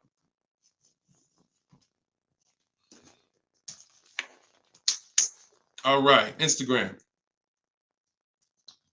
What's the best advice you can give to get the best deal on buying a car cash from a dealer? Forget how you're paying for it. Get bids. How you're paying for the car does not matter. See, people will walk in. If you walk into an 80% dealer with cash in your pocket, you're going to lose. Vicky, it's in my TikTok bio. She said, I want your book. Just click that picture of me. You won't even leave the broadcast. Everybody on Instagram, click the picture of me at the top. You'll see a website there, a little link. Click that. Get your book in literally 60 seconds and you come back to the broadcast. So how you're paying for the car does not matter. So people walk in and say, yeah, look, I'm paying cash. What's the best price you could do on this car? If you're in an 80% dealer, you there's nothing you can do. They can knock off because they're so high, and the discounts they're going to give is so. The only way they're going to give you big discounts is if they start at very high. If they got $5,000 of market adjustments, then yeah, they could say, look, you got me down. Look, I gave you 4,000 off. And I don't give anybody 4,000 off. This is a popular car. They're still using they'll still tell you on, hey, it's not a lot of cars out there. They're still running with that story, because if you believe it, they won. I told you, the name of the game with car sales is not you winning, it's you thinking you won. So they'll throw stuff out and they'll make you think you won, and it's based on what you say. If you come in saying stuff like, man, you know what? I've been to 2 dealers. You're the first person that got this car. Okay, you're going to pay me more for that. I'm just telling you how the wolves think. I've been next to the wolves long enough to know how the wolves think. So everything you're saying is working against you and you don't even know it. Man, I need a car this week. You're going to pay more for that because you can't say no for long. Oh, I need shoot, man, I went to another dealer, man. They gave me this quote. That quote was so high. I was like, nah, I'm not buying from them. Okay. I'll be a little lower than them, but not much lower. So this is why in my system, you don't talk. I'm not teaching. Y'all never have heard me ever say on any of my videos, remember to say this when you're in the dealership. Remember to say this when you're talking to this person. Because that's a losing battle. Everybody that's been trying to teach you that has failed you because you can't win dealing with a trained salesperson that sells cars 5-6 days a week, negotiates 3-4 times, probably 10-15 times a week. So when you talk about what's the best advice for someone paying cash, the best advice is to realize how I'm paying for the car is not important. Who's going to sell me the car for the lowest price is what's important. If I'm buying a used car, who's going to sell me this used car for the lowest price? That's what's important. If I'm buying a brand new car, which dealer out of all the Nissan dealers, I want a Nissan, which Nissan dealer is going to sell me this car for the lowest price? That's what's important. That's what's important. Separate the transaction, separate the acquisition of the car. And then I would tell you the same thing if you were talking about monthly payments. Monthly payments is not important. What's a good monthly payment on this car that I want? Before you think about the loan that you're putting on the car, which is what you're talking about, which is why we separate our transactions. We get bids when we sell our car because we don't trade. We get bids when we're buying our cars. We get bids when we're getting our loans. Separately. See, car dealers have taught you to give them 3 transactions. You're going to buy a car, you're going to trade your car into us, and you're going to give us the loan. That's 3 transactions. There's money in each one of them. So any transaction that there's money in, we're bidding it out. So if you were like, hey, what's a good monthly payment on this car I'm looking for? I would be like, monthly payment is important. The loan isn't important. The dealer who's going to sell you the car for the lowest price, beat all their competition, give you the largest discount. That's what's important. Then you drop the money. Clear? If we clear, if y'all clear, if we're following, if you're getting value out of the show so far, if you're loving the show, type a $ and let me know. All right, Dolan, next question. If you're getting value, everybody following, type $ if you're following. Skinner, what's up, my man? Good to see you. Okay. All right, this is Miss Brooklyn. All right, I see you. Maxine, I see you. TikTok, Glenn Wright, I see you. All right. Hold on one second. Instagram went down for a second. I like to get them down here. All right, I see you, Simply Elegant NJ. Okay, so Miss Brooklyn on TikTok. May I ask, my lease got totaled. Is there any good in that? I have 4 months left on my lease. Not really. The only time it's good when the lease gets totaled is if you rolled a lot of negative equity into that lease to get out of it. So if I went from a finance and I had a bunch of, many of you, once you learn that, if not leasing has cost you money, and big money. I cannot downplay this. Big, huge money, thousands of dollars, probably $4 or $5 grand every single car. Plus, you're not driving the cars you could be driving. So on top of that, just the money you lose is $4 or $5 grand. Then the cars that you're not driving is you can't put a price on that. You're driving an older car versus somebody who's driving brand new cars that are under warranty. So, but many of you, once you find out that you bought into a lot of bad advice about leasing, you're like, and we've had those questions come on the stream very regularly. Deshone, should I wait? I know I need to lease now. I need to be leasing, but should I wait or should I just transition now? It's always transition now. There's no benefit of waiting. Once you know you're not keeping your car 8 years, you're not going to outlive the depreciation. I need to be moving into a lease now, into a better financial structure, better vehicle.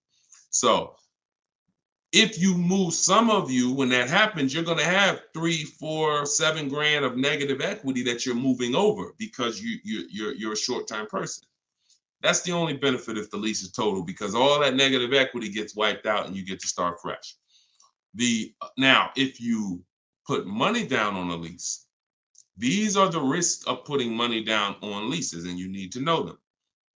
If your car is totaled or stolen and not recovered, you don't get the money back. So it's very important to assess the risk. I talk about this in my book. I talk about everything in my book. There's nothing that I'm talking about on this show that's not in my step-by-step book. So in fact, everything I'm teaching you is out of my book. So when you look and say, all right, should I put money down? Then you assess your risk. How many vehicles have you had stolen in your life? If the answer is 0, then chances are you won't have a vehicle stolen. If you say, man, I've had 2, 3 vehicles stolen, then I wouldn't put money down. I wouldn't put a lot of money down because the odds of you getting another vehicle stolen seem to be high. And if your vehicle gets stolen and they don't find it and you put $5 grand down on your lease, you're not getting the money back. Now, the opposite, the other end is if the vehicle's totaled, like you experienced, Ms. Brooklyn. If the vehicle's totaled and you put $5 grand down, you don't get the money back. So you ask yourself, how easy is the vehicle to total? If you got a Honda Civic, a Toyota Corolla, small SUV, something that's easy to total, then I wouldn't be putting money down on that lease. I wouldn't put a lot of money down. I've had people put money down on SUVs and bigger sedans and bigger, S-classes. When I was at Mercedes, people would lease S-class for like $1,400 a month. They put money down to lower the payment. I've had people put 7, 8, 9, 10 grand down on a lease on an S-class because they know it's hard to total an S-class. Like you have to be in, God forbid, a once in a lifetime accident to total an S-class. So that's what you do to assess your risk. And what you're doing is you're always shopping your leases with only first month's payment due at signing. Because if you can get a car that has everything you want, and once you get all your offers, if the monthly payment's in your budget with no money out of pocket, then that's what I would do all day long. That's what I would do all day long. But sometimes people will get like a lease and it's a great deal. It's under 1.5%, but they're like, you know what? Payment is like $600. I want to lower that to like $500, and they'll put $3 grand down to lower it, $3,500 down to lower it to $500. But that's a decision you make only after you assess the risk. But in your particular case, if you didn't put a lot of money down, then no, you're just going to start fresh. You're going to shop for your lease, and that's it. Good question. All right. Yes, under 1%, we call that a steal, Skinner. Absolutely. That is a steal, not a deal. Go ahead. And we get steals. Some people may say, look, man, how do you see steals? We already know. Look, we get steals. When you get bids, you'll see some steals depending on the lease program. Farina just got her Jeep Grand Cherokee, $66,000 Jeep Grand Cherokee, $579 a month. $579 a month. 0.88%. Sitting at home getting bids. All right. Go ahead. Next question, Dolan. Shoot it up.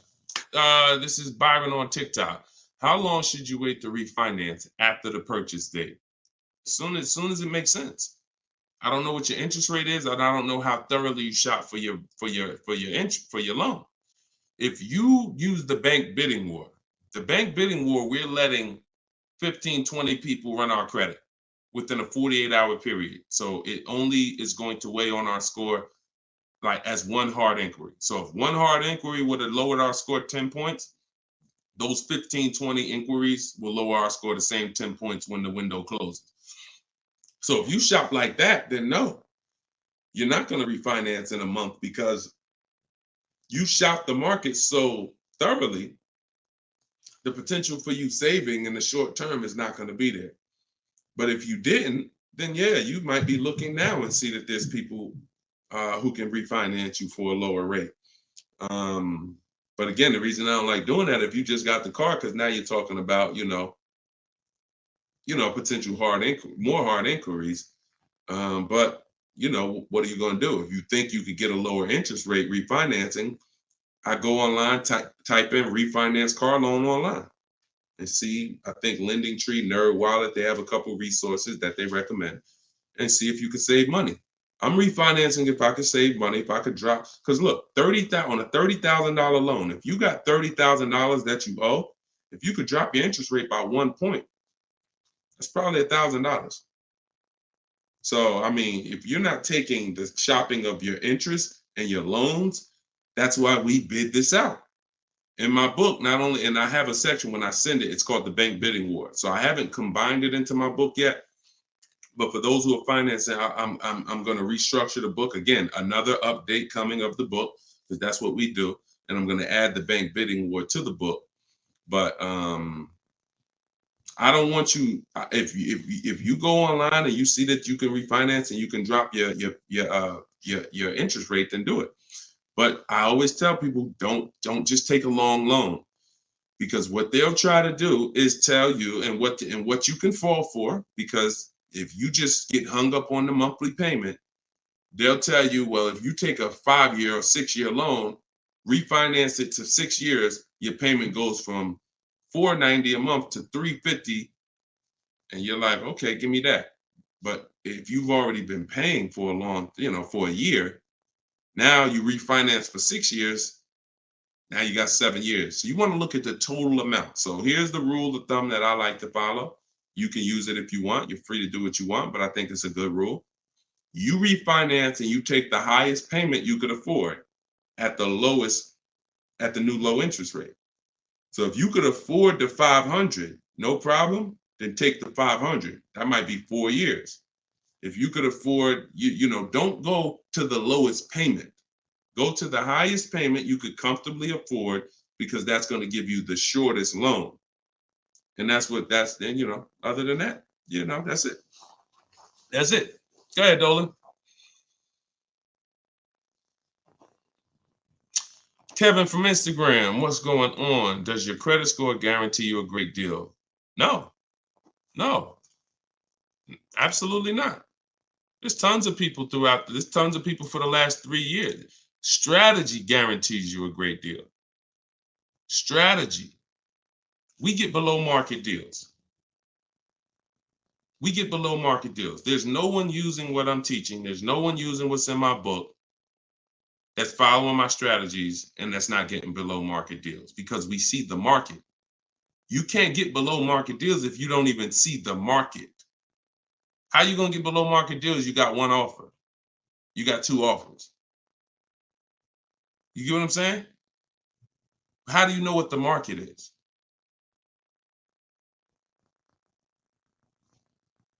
In order to get below market deals, you must have a strategy that allows you to see the market. See the market offers. See the widespread. Look at used cars and say, man, this is everything within 100 miles of me. Narrowed down, blah, blah, blah. I see the market. So, and there's people with not great credit that are going to use the strategies to buy at a below market price. So strategy is what gets you below market deals. You can have great credit all you want. You have no strategy, you will pay market value or higher. Because below market deals are reserved for the people who have the strategies to get them. Nothing to do with credit. Nothing to do with credit. I tell you, if you have bad credit, your goal should be the only people I'm overpaying, and I'm not overpaying because it's all I qualify for is my loan. My bad credit is not between me and the dealer I'm buying my car from. My bad credit is between me and the person who's lending me the money to buy the car. If below market price on this car is $18,000, if I don't have any strategy, then I'm going to go in and I'm going to buy it from them with bad credit and end up paying 21 plus the high interest rate, bank fees. And not only did I overpay for the car, but now I'm paying 15, 20% interest. That's what most people do. No strategy. So people with no strategy get killed two ways if they have bad credit: the loan and the price of the car. But when you have strategy, the only person who you should be paying more than average is the person who lent you the money. But they should be looking at you and saying, you got a great price on the car. Goes back to what I said about 15 minutes ago on separating our transactions. We separate our car purchase from our loan. The dealer who's going to sell us the car has nothing to do with the person who's giving us the loan. These are two separate bids. So my loan, because my credit's bad, is going to be a higher interest rate. Understandable. But I'm going to use the bidding system, get multiple offers, and I'm going to get a great price on the car. Separate. All right. It's a good question. It's a good question. And I'm sure a lot of people had that same question, Kevin. Go ahead, Dolan. All right. Appreciate y'all running the likes up on TikTok. If y'all can keep tapping the screen. Thank you, Ambitious73, for sharing the broadcast. Shout out to the sharers. On Instagram, y'all see next to the comment section, there's something that looks like a little paper plane. If you hit that, you can share this with a couple of your friends. You should certainly be sharing this with your best friend because they might not be friends. I'm going to be honest with you. If I had a friend and he was watching this stuff, shopping for cars, and didn't tell me about it, and I went out and I just went and if there was this new way to car shop to save all this money and he didn't tell me about it, I'd be a little upset, especially when I bring my car home and realize, dag, I overpaid for it, $5,000, $10,000, or dag, I didn't even know about leasing. You know, my parents told me, man, I should never lease. Oh, you don't listen to this guy, Deshone? Nah, man, I don't lease stuff. No, you need to listen because if you're not keeping cars 8 years, he's going to show you why you're overpaying by thousands of dollars by not leasing. It's not even close. Oh, for real? All right, I'll watch him. Then next thing you know, he's seeing me, but he bought a used car last year, or he bought a car that he's now in a finance with, and he's like, man, how long you been watching this guy? Man, I've been watching him for 2 years. You couldn't tag me in a video? You couldn't tag me how many people come on my stuff and say, Dad, I wish I would have saw this before I got my car. We're trying to prevent that. I don't want your friendships destroyed. Not only am I trying to save households financially, I'm trying to save friendships. All right, go ahead, Dolan. All right, we got the next one up.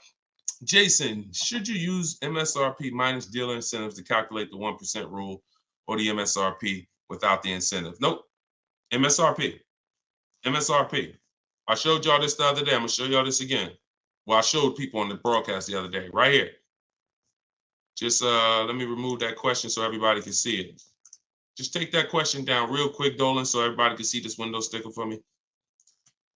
All right. See right here? Total MSRP. That's what you use. That's what you use. So the reason why you're using the total MSRP is because once you use if you're on TikTok, you'll see it on the rebroadcast because we rebroadcast these shows throughout the day. Once you see the MSRP the percentage is what's going to change. based on the offer the dealer made you. We do not change the, we don't calculate our formula based on the selling price, because the selling price, when it's adjusted, it's going to change the percentage overall. The selling price is what's going to dictate whether it's 1%, 1.4%, 1. So the selling price, once you take the monthly payment and divide it into the total MSRP, it's going to tell you, okay, who gave me the biggest discount? The lower the percentage, that's the dealer that gave the biggest discount. It's reflected in the percentage. So we don't have to adjust the MSRP. The selling price, if they took $15,000, look, they took a crazy amount of money off for Greg, $56,000 MSRP. He got a 0.9% lease. Matter of fact, let's look at Kimberly. Kimberly, she got a Maserati. She got a $91,000 vehicle. She ended up getting over 20 grand off. Over 20 grand off, getting bids, saving more money at home than everybody saving in dealers. Can't get these types of deals in dealers. So $86,000, then she got a $66,000 offer. So they were taking $20,000 off. And then the car that she ended up getting was this one. And look, when you see 1%, when you see a low, that means all that discount that they took off is reflected in the percentage, because the percentage is what you are paying relative to the MSRP. So no, always use the total MSRP like I just laid out. Okay, that's the formula. All right, go ahead, Dolan. Great questions today. We're getting great questions every day. I'm enjoying it. I'm enjoying it. TikTok, do you have to repurchase to get the book updates? No, you don't, Youssef. That's why it's a digital book. Example, Room went out of business a little while ago. Room used to be in our bids. When we sold our cars, the equity assessment, Room was in there. When we bought a used car, Room was in there. So they were in our bids for the marketplaces and for our selling our cars. They went out of business. I went right into the master file, updated it. That's why when you get your book, an email is sent to you with the master file. You don't want to ever lose that email. Even when you download the book to your computer or your phone, don't delete the email, because the email is what I update that will actually be what you refer to. So when you come back a year from now and you use it, you'll see, oh, shoot, this is different. Yeah, because we update this. So yeah, once you get it, that's why it's a digital book. That's why I didn't print it. And if I would have printed it, I could have, made more money probably, because I could have just said, hey, all right, y'all, a year from now I'm on here. Okay, so we had a lot of changes last year. This coming with our business, and now this new tool exists, and now this. So now this is Cars from Home Volume 2, and you can get it right now, but that's not the mission. So, but there is probably going to come a point where I'm not doing the 75% off anymore. I know that's our welcome offer. So, I mean, those of you who come on and look, $97, we've had people pay $97, not ask any questions, because if they use the book, they're not even asking any questions. If they use the book, it's like $97. I would have paid $900 if I knew what this book was going to do for me. So they're not hung up over $70-something difference. But I will at some point probably do away with the 75% off offer once we really launch and get enough books out there in the marketplace. So, but for now, you can get yours for 75% off in my TikTok bio and my Instagram bio. It's my new digital book, Cars from Home, 7 Steps to Saving Time, Money, and Avoiding Dealers. Here we are on Goodreads. Thank you to everybody who's reviewed the book. And if you haven't reviewed the book and you used it, please go to Goodreads and add to our 5-star reviews. I appreciate you. And then we have a comment in YouTube and Facebook in the comment section where you guys can get yours, or go to deshonsbook.com. Get your 75% off before the timer expires. You got 30 minutes. All right, go ahead, Dolan. Valerie on Facebook. In leasing cars, can I do personal modifications? Great question. I'm an amputee. I have to drive with my left foot, so I need a left gas foot accelerator installed in order for me to drive. Can I do that modification on a lease car? That's a great question. Anything that can be restored back to factory, then you can do it. Like if you are going to, now you tents, they don't require you take off tents because some people like, that's a serious question. Can I tent my car on a lease? Sure. They don't usually sweat tents. But things that really like are changing the makeup of the car like this, it depends on if this is removable or not. If it's removable, then of course. If it's not, and it's a permanent adjustment, then I would say no, because they're going to bill you for that. And so what I would do if I'm you is I would only be, if you're not keeping your cars 8 years, now the mission is still to beat depreciation. To beat depreciation. So you don't want to buy a car, especially you, because you're making a custom update that will lower the value of the car. So whatever car you buy, Valerie, let's say your car's value would have been like this, going down over a 3 or 4 or 5 year period. Because of this adjustment you're making, it's going to go like this. Because if that update that you're making can't be removed, then you lower the amount of people who are interested in that car when you go to resell it. So what I would tell you, if you're not keeping cars 8 years, then you should only be buying pre-owned cars. That's going to be your smallest losses. Don't buy new, because when you, again, buying new and you doing your modifications on them, you're going to destroy the value of the car. You're going to lose so much money in depreciation and resale. So I would only be shopping for a used car if I'm you, unless there's a way for you to remove the modifications once you do them. Even if it costs you $1,000 to remove them, you're up, because the amount of money you're going to lose by doing that type of modification. I say the same thing to people who like to put, big exhaust systems on their cars.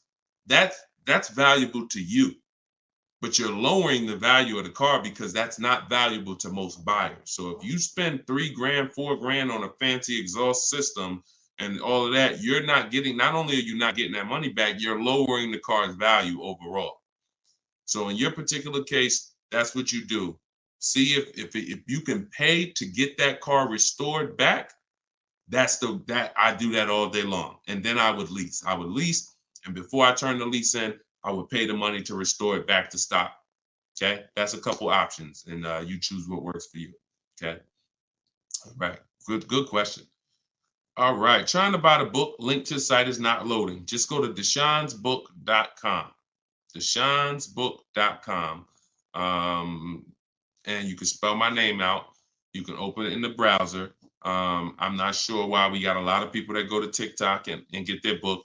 So I haven't heard that. But if you're having issues, then don't let small obstacles stop you. Just go to deshonsbook.com and get your 75% off. Okay, this one is from YouTube. Is it better to get a loan from a bank that you choose, or is it better to use dealerships banks? We get bids. So I created a process called the bank bidding war. Now, there's so much money in your loans.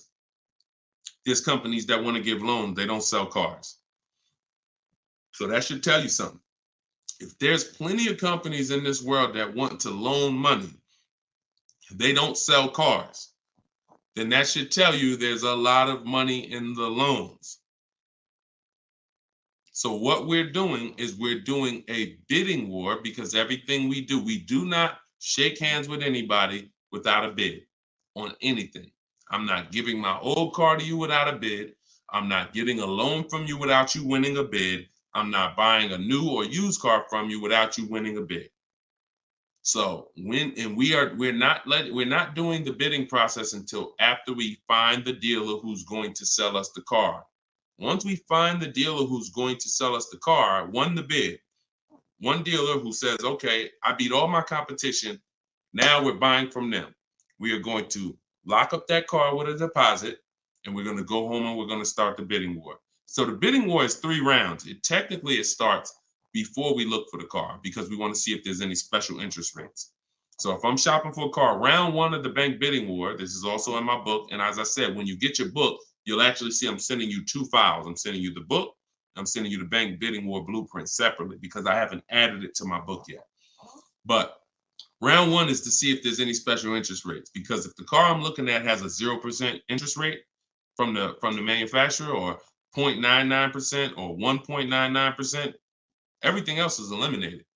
There's no reason for me to look anywhere else. Now we always have to see what the term is, because sometimes they'll say 0% for 36 months. That's not going to work for most people, because that loan is going to be too short. Payments would be too high. So we got to look at the term. But if we see they have 1.9% for 60 months, or 2.99% for 72 months, this is really going to, no bank or credit union is going to beat that. So that's round one. Now, most vehicles are not going to have that. So then we do what we just said. We're getting the bids. We're finding a dealer that's going to sell us the car for the lowest price, win the bid. Once we do that, we lock our car up with a deposit. We come home. That's where we start the bank bidding war process. So we're going to go online. We're going to call our bank, our credit union, do all these offers, let all these people access our credit with a hard pull. And then we're going to get the bids in round two. Whoever gets the lowest bid, they win round two. Then we call the dealer and we say, hey, this is what I got. If you guys can beat it with one of your banks, I'll do the business with you. That's simple. That's the bidding war. And see, when you do bids, when you follow my process, you eliminate any buyer's remorse. There's two types of buyer's remorse. You bought a bad car, so we have boundaries that we use to not buy bad cars. But then the other buyer's remorse is I overpaid. And not even I overpaid, it's the wondering if I overpaid, that mental torture. And some of you have had it the day you drive off the dealer's lot. Yeah, you think we should have did better? You think I should have asked them for another 1,000? I feel like I should have at least asked them for another 1,000. Yeah, I feel like this. You think the interest rate is okay? Mental torture, buyer's remorse, early buyer's remorse. That's eliminated using what I'm teaching you. When you get bids, it's guaranteed. We guarantee we get the most money for our old car. We guarantee we get the best price in the market on our car we're buying. We guarantee we get the lowest interest rate. It's guaranteed. It's a totally different thing. And the only way we do it is through bids. So that's the bank bidding war. And even I think who used it? I think Tiffany, when she wrote in, she would say something. That's what she was writing about in the end of her email she sent me. Send me your deals, y'all. I always want your deal. I say when you use this stuff, you use what's in my book. Email me your deals. You'll have my email, because when I email you the book, you'll have the email you can send your deals to once you get them. But this is what she said. She said, we received a check from our credit union, $41,000. We let them know we had a check, but their finance person, look, straight out my book.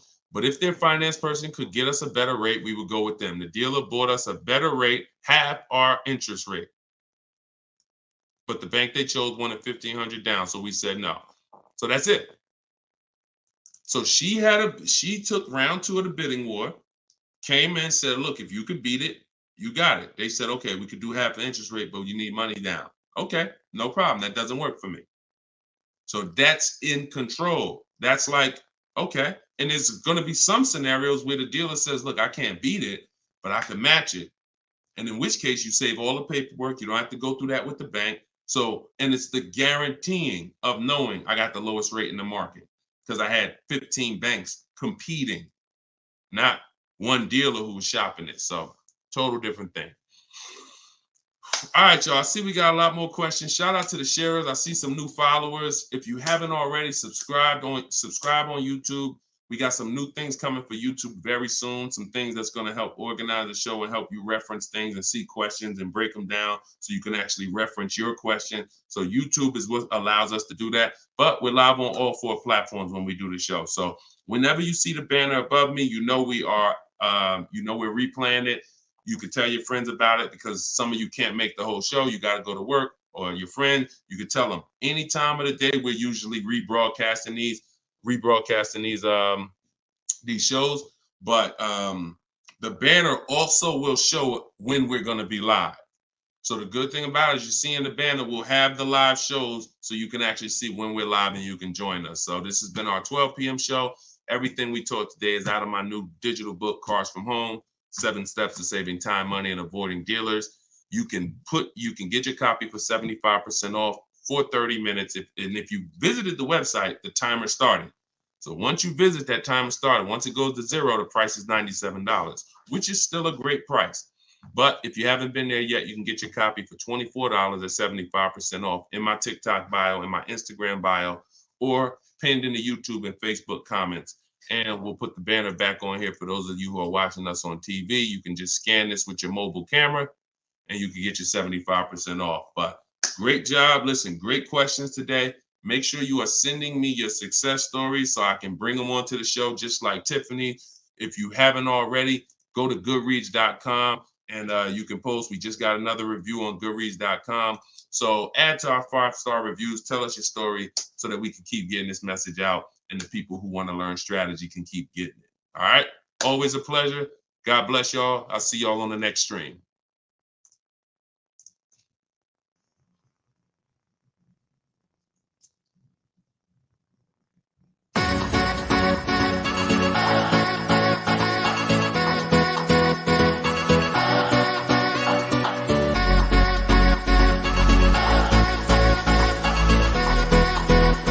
The worst possible thing you could say when you walk into a car dealership. I spent 5 years with Mercedes-Benz, 5 with General Motors, and the worst thing a person could say when they walk in is, if you could just get me to this payment, we got a deal. So your loan's probably still like 19, which means you got to pay to get out. You're upside down. It's called negative equity.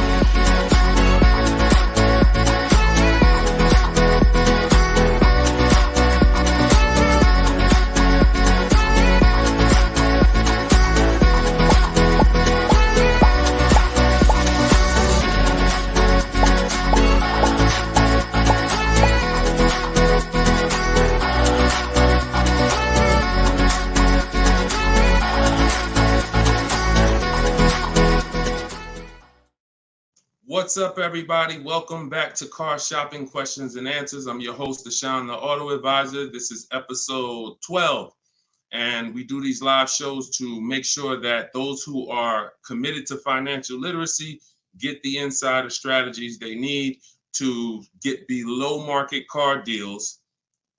And the only way you're going to do that is by using strategy. So that is what we teach here. I am all about giving you the simple strategies you need to sit at home and let dealers bid for your business, let banks bid for your business, and let people bid for the cars that you're going to sell, not trade. And that's what we do here. So for those of you who don't know me, my name is Deshone the Auto Advisor. I spent 14 years in the car business. And since 2020, my mission has been to create smarter car shoppers, buyers, and owners. So if this is your first time ever seeing us on a broadcast, could you type the number 1? What's going on, Lisa Jane? Good to see you. I appreciate it. Hey, you're the best. I appreciate it. Listen, you keep using what I'm teaching, you're the best. I just love people who are committed to their money, because the wolves, the 80% of car salespeople who you deal with every day, and you don't know how to find the best car salespeople to deal with, those people are committed to their money. One thing about the wolves and the sharks is they are committed to making their 15, 20, 25, 30 grand a month, and they do not care who gets in the way. When you walk in, you're a casualty of war if you don't know what you're doing. So that's what we do here. So you guys can start typing your questions. I do have my man Dolan in the back moderating. He's going to bring your questions into the show. And if you're watching and you see the banners, that means this is a rebroadcast. But if you don't see the banners, we're live. And right now we're live. This is our Wednesday, 7 p.m. live stream. Okay, so once we get a couple questions, my man Dolan will bring the first one in. We'll get the show on the road. But the simple housekeeping, for those of you who don't know, I am the author of the new digital book, Cars from Home. We're rated 4.94 on Goodreads.com. Thank you to everyone who's reviewed the book and used it. I want you to email me your deals when you pick up your cars. See, what I want from you guys is to be excited about the deal. Right now, most of you are ashamed of your deals. So that's just a fact, because you wouldn't email. And I'm not in the business of telling people they got bad deals. But once you start using what I'm teaching you and you start getting bids and shopping the easy way, you'll love to share your car deals. You'll be sharing your car deals with anybody willing to listen. And that's what I want. Okay, so As part of our welcome launch, you can get your copy of Cars from Home, 7 Steps to Saving Time, Money, and Avoiding Dealerships. It's 75% off in my TikTok bio for 30 minutes, in my Instagram bio for 30 minutes, or if you're on YouTube or Facebook, you can click the comments we have pinned for you and you can get your copy for 75% off. You won't pay the normal $97. You'll get it for $24. So Dolan, if you could, matter of fact, I'll throw the banner up. Dolan, you could throw the first question up and let's get the show on the road. Okay, this one's from TikTok. Miss SPM Clark, how are you? Is it a good time or season to buy a vehicle? That's a great question. Is it a good time? And whenever you hear a question that you like, that y'all running the likes up on TikTok already. Shout out to everybody tapping the screen, running those likes up. I appreciate you all. That's a great question. Is this a good time or season to buy a vehicle? There's no bad time. I'm going to tell you why. What you're depending on is to be positioned to find a dealer who really wants to move a vehicle. Now, 80% of dealers are overpriced. I'm going to continue to say that. Now, the reason I know that is because since 2021, I've worked with 1,600 people in my coaching program and probably another 5,000, 6,000 that have my book already. I know the data. When we're looking at offers, 80% are overpriced. So you need to know that 80% of the dealers that you're dealing with, 80% of the dealers in this country, if you're driving down the highway, 80% of the dealers are overpriced. They don't all have the same prices. I know you may have been taught that, oh, every dealer is the same. They're all different. They're all competing against each other. So you now use that to your advantage. Marketing tells you when does the marketing tell you is the best time to buy a car? We got a good number of people on here already. Make sure you stay by your keyboards because if this is your first time on the show, you'll see we ask questions and then I need you guys typing fast so that we can keep the dialogue going fast. When does the marketing tell you the best time to buy a car is? Okay. Brighten up my light while y'all do that. Hold on. I'll be looking at your answers. Okay. New year. Yep. New cars. Okay. When cars come out. Okay. End of the year after September. Okay. End of the year. I see you, Jamie, on Instagram. Okay. So that's the busiest week of the year. You go into any car dealership, it's a zoo. Now imagine that. I want you to put yourself in the car dealer's shoes. If you knew that you had customers trained so well that by that last week of the year, the place was going to be a carnival. And that's the end of the month is like that too.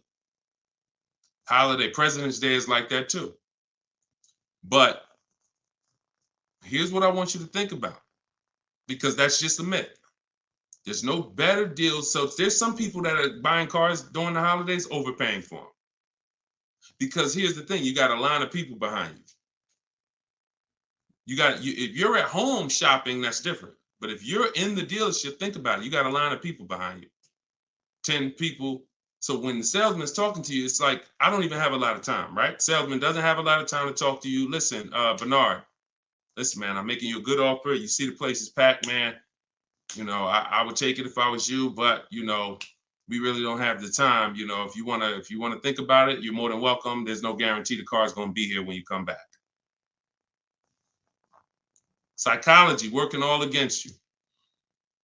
I told you, if you've been on the stream before, you know the name, that you winning is not the important part in a car dealership. It's making you think you're winning. So when you want to be in a car, this is when you want to be shopping 3 months before you need to have a car. And I'm going to tell you why. If the place is a carnival, there's no reason to give cars away. There's no reason. Why do I want to do a big sale? Why do I want to discount the cars if the place is packed? There's 3 customers for every car that I have. It's a marketing game. Now, the opposite is true. You got to think about this. On the 3rd of the month, when the place is empty, 10th of the month, dealers looking at that. I remember we used to look at our numbers, right?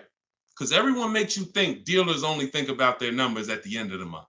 Go at the end of the month when dealers want to hit their numbers. Don't you think dealers want to hit their numbers on the 10th? Don't you think if we have to sell 250 new cars and we look on the 10th of the month and we're like, oh, we only got 70 cars sold. We're not pacing good. We look like we're gonna fall. We only got 50 cars sold. Oh, this is a horrible month. Anybody who sends in an internet inquiry they're like, oh, look, we're behind. There's not this magic thing where it's like every month at the end of the month, the last 3 days, dealers are pushing to hit their numbers. Some dealers hit their numbers 5 days before the month is up, 3 days before the month is up, which means you come in at the end, we already hit the numbers. But again, it's a game of psychology. So what I'm teaching you is to understand, I was in that game for 14 years. I was very good at playing the game. Now, I'm not going to lie. I wasn't a person who lied. Anybody who knows me from New Jersey knows anytime, the way you guys see Deshone, there's a couple people who, since, we've gotten over 2 million followers now across all these platforms. So God has blessed me. But there are people who know me. They dealt with me. And when they see my videos, what they say is, the same way he is in the videos is the same way he was in the dealership. Nothing changed. Some people are like, oh, I'm online now, I'm teaching. And then it's like, they got a bunch of people out there that's like, no, that's not, he changed when he went online. The same way I was in a dealership teaching people about numbers, about leasing, don't buy your lease, all of this stuff that I'm teaching in the stream is the same way. So the game of psychology is what you have to stop falling for. Stop looking at marketing, and now you have to look at what does make sense. That's being in the market 3 months before you need a car. I'm gonna tell you why. If your lease is up in a month, that's good because you can extend. So I always tell you, start shopping when your lease is up when you got one payment left. That's good. Start shopping your offers because if worse comes to worse, you can extend the lease for free and you can buy yourself another month or two. You want 3 months because here's what happens over 3 months. Lease deals change if you're shopping for leases. Offers and incentives change if you're shopping for cars that you're buying. If you're shopping for a new car you're buying, you can look so here's an example. Let's say I'm looking for a dark blue, Kia Sorento, right? For example, if I reach out to them, something I teach in my process is we have 2 dates. 2 dates. Those of you who have my book know this. Some of you have seen it in my free social media videos. 2 dates. As soon as date, no later than date. As soon as date is the soonest you can say yes to an offer. That's the soonest you should be looking at offers. You shouldn't be looking at offers if you can't say yes to it yet. Wasting time. Then the second date is the no later than date. That's our deadline. So the time between there, I like to see 3 months because when you reach out to a dealer, one of the things in my template in my book, one of the things you should say if you're talking to a dealer is, I can make a deal today, but I don't need a car until December, whatever. Whenever that is, in the summer, whatever. Because the time in between that is your leverage. That's the time where you could say no. That's the time where everyone else who's going in the dealership, the way everyone else shops, they're going in desperate. Oh, I need a car today. I need a car by Friday. All of the stuff they're saying out their mouth that's going to make sure they pay more because car sales people hear that stuff. And so you're not saying that. You're saying, hey, if you got a blue one and it's not going to be here for 8 weeks, I'm interested in that. See, they can't present that to these other customers that are there desperate mode right now. That car that 8 weeks away, can't present it. So inventory changes on a month-by-month basis. Incentives and rebates change on a month-by-month basis. I'm gonna tell you the biggest thing though. Let's go to used cars. Price trends change on a month-by-month basis. So when we go to shop for used cars, we always have on alert so that every single new car that hits the inventory pops up on our phone, in our email. Everything I'm teaching you is in my book. Now, I don't hold back. You can get it any way you want. You can get it on the stream. You can get it on my videos. You can get it in my book if you want it all in one spot. But so when we do this, everything new is popping up. We can see the price changes. We can monitor the price changes. But the biggest thing is when a dealer needs a deal, you're positioned. Let that sink in. I just gave you a scenario a couple minutes ago of how it looks when a manager comes in and says, all right, y'all, we got to have a meeting. Okay, y'all, it's the 10th of the month. We only got 50 cars out. We got to sell 250 cars by the end of the month. We're way behind. Anybody who is real, that's what we call a real customer, a real buyer. Get them on the phone and see if they're open. We're not turning away any reasonable offer today. Now, for those who are desperate, need a car today, need a car this week, those people been going. They're never going to get these phone calls, very rarely, because they're moving so fast. You position. You in their email.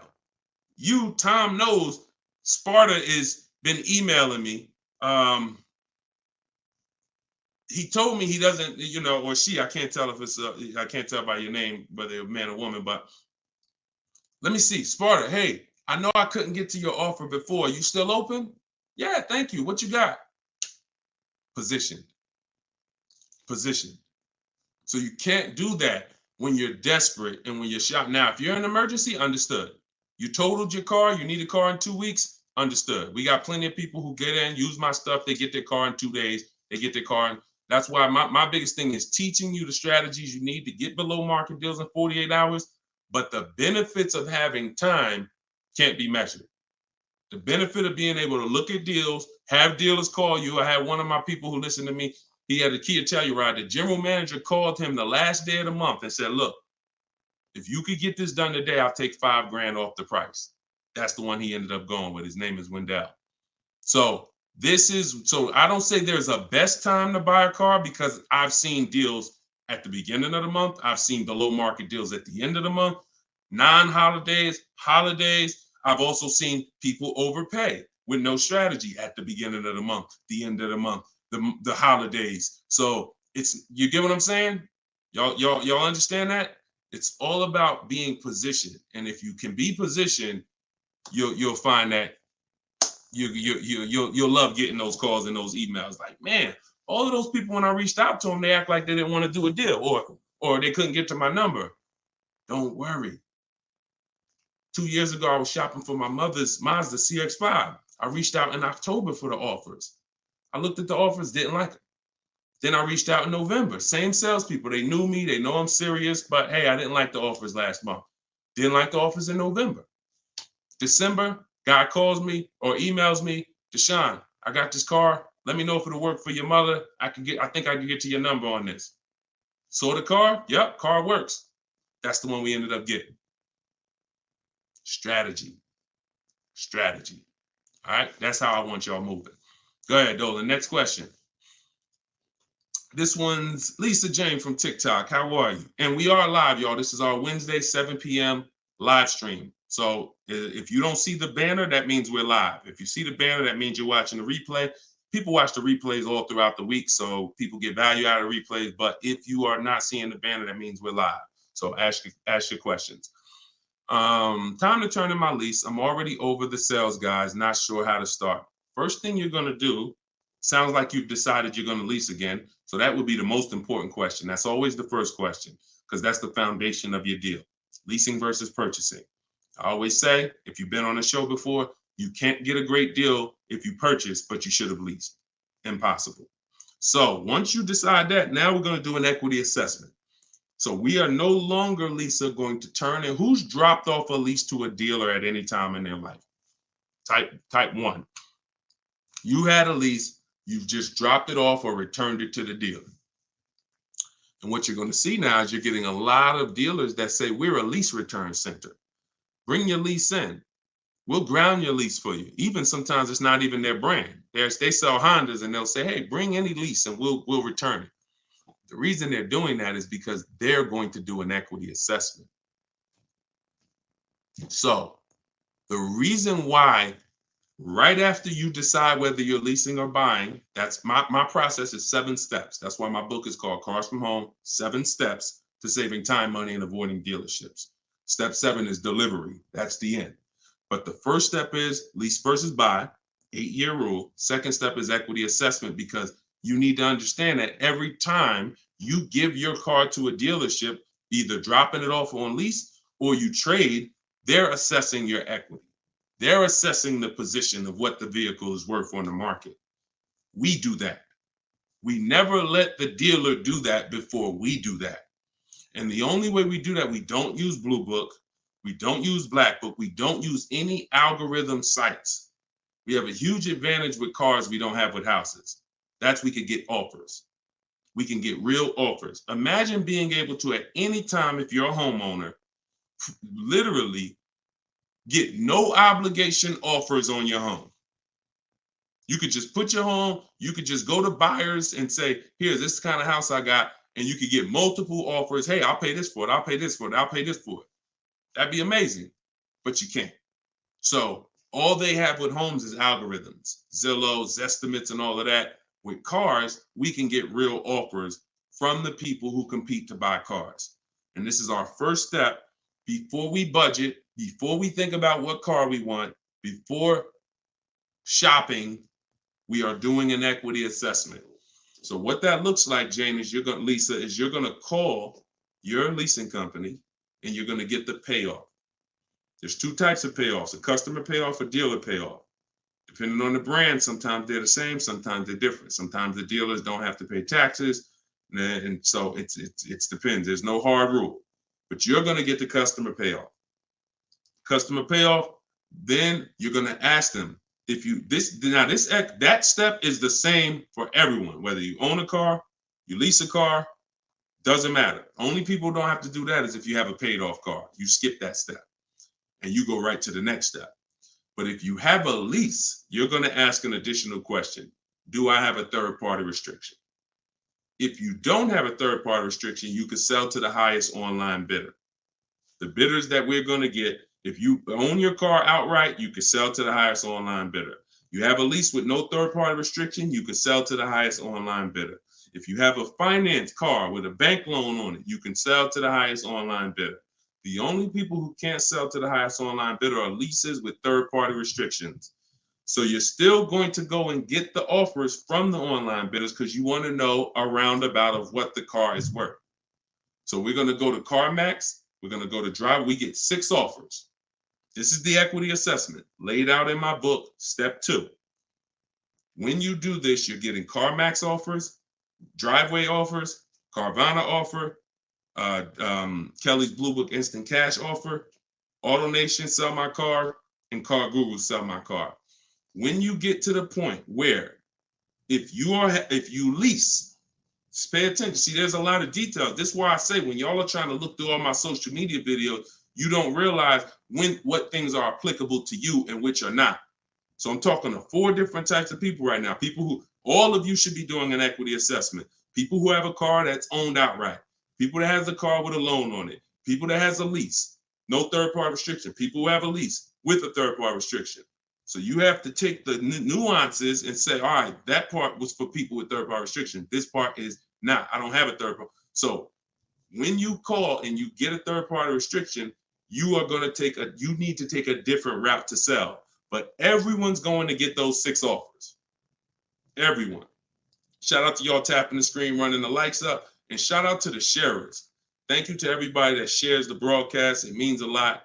Tag your closest friend. So now you get those 6 offers. If you have a lease, whenever you're on those websites, it's going to ask you, is the car owned, financed, or leased? You want to put owned.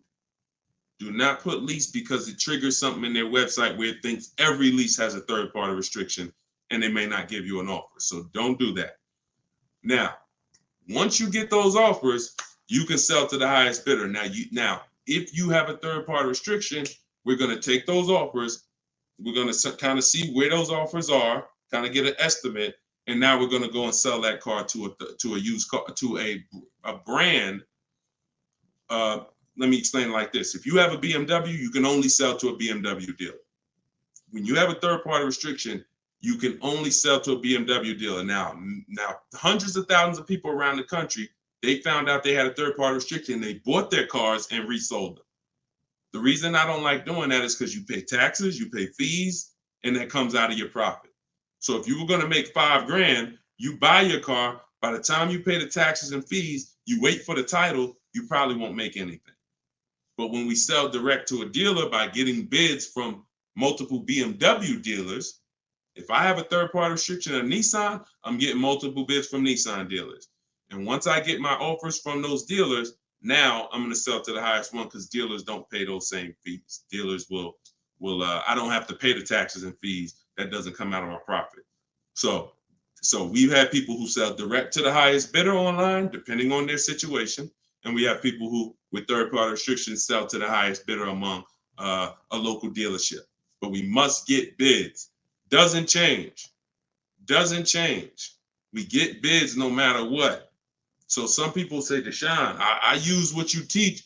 I went on those websites. They said they don't buy leases. You didn't do what I told you to do.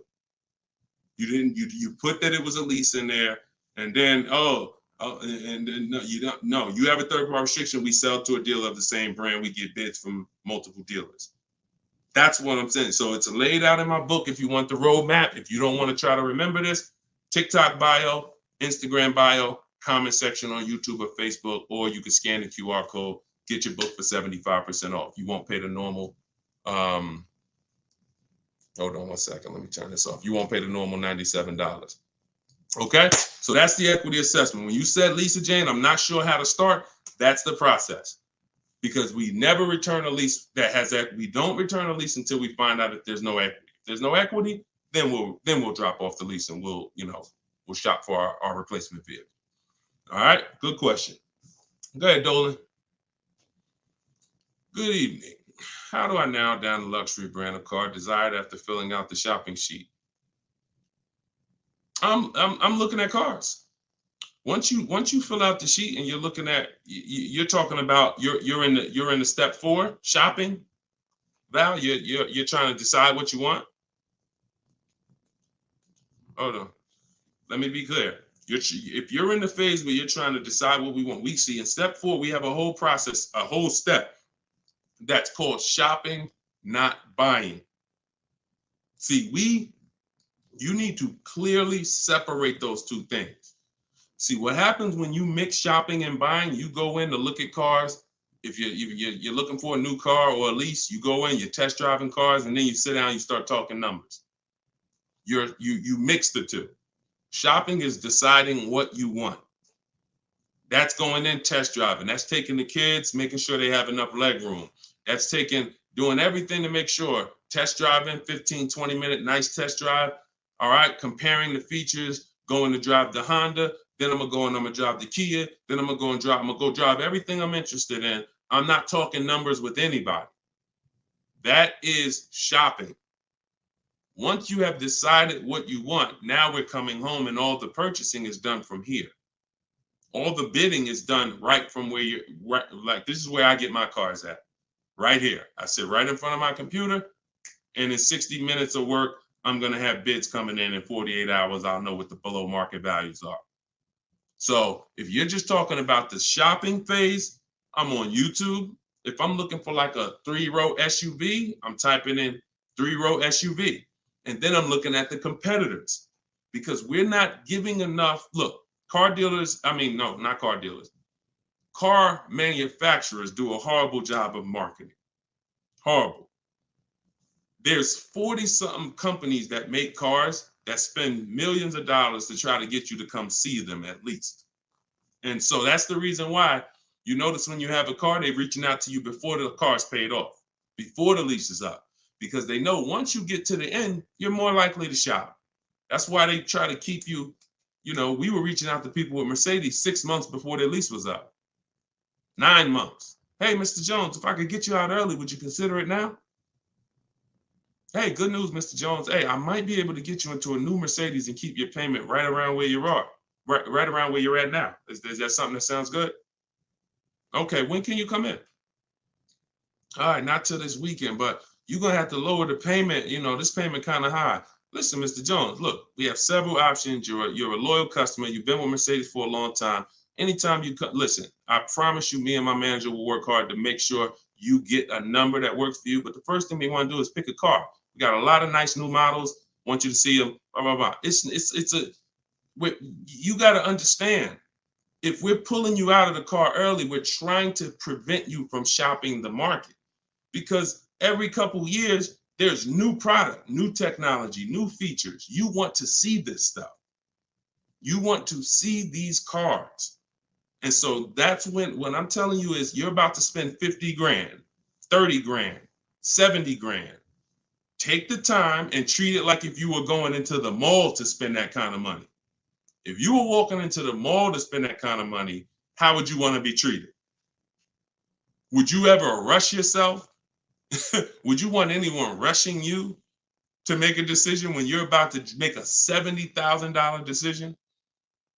A lot of you are not test driving enough cars. Now, with a used car, you can't test drive it until right before you buy it.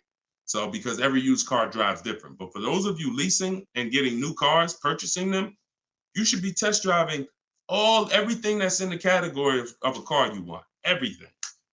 Test driving and then narrowing it down. This is how people end up getting a car, and in 3 months they're like, hey, I don't really like the car. It's not as comfortable as I thought. You didn't test drive it. You did a short, quick test drive. So don't rob yourself of the shopping experience. We don't. That's why I have a whole step that is only devoted to shopping. And then what you do, Val, is you put it into Google and you type in the year and you type in initial quality. That's going to tell you on that first page what the ratings say. Listen, don't ask your neighbor what they think of the new car. They might love it, but there's 10,000 other people in the country that have that same car. You need to know what is the data saying about that. 10% of those people might be dealing with electrical issues. That's going to show in that initial quality scan on Google. Then you look and you Google reliability. So initial quality's first 90 days, reliability's first 3 years. Everyone who's leasing needs to be typing those two things in. Initial quality, skim the articles, look for any red flags, then do the same thing for reliability. Those of you who are purchasing, you should be doing longevity. And that's going to tell you if the car has transmission problems later on. That's going to tell you what the engine is rated to do. These are 5-minute exercises that will save you from getting a Maserati that's in the shop every 3 months.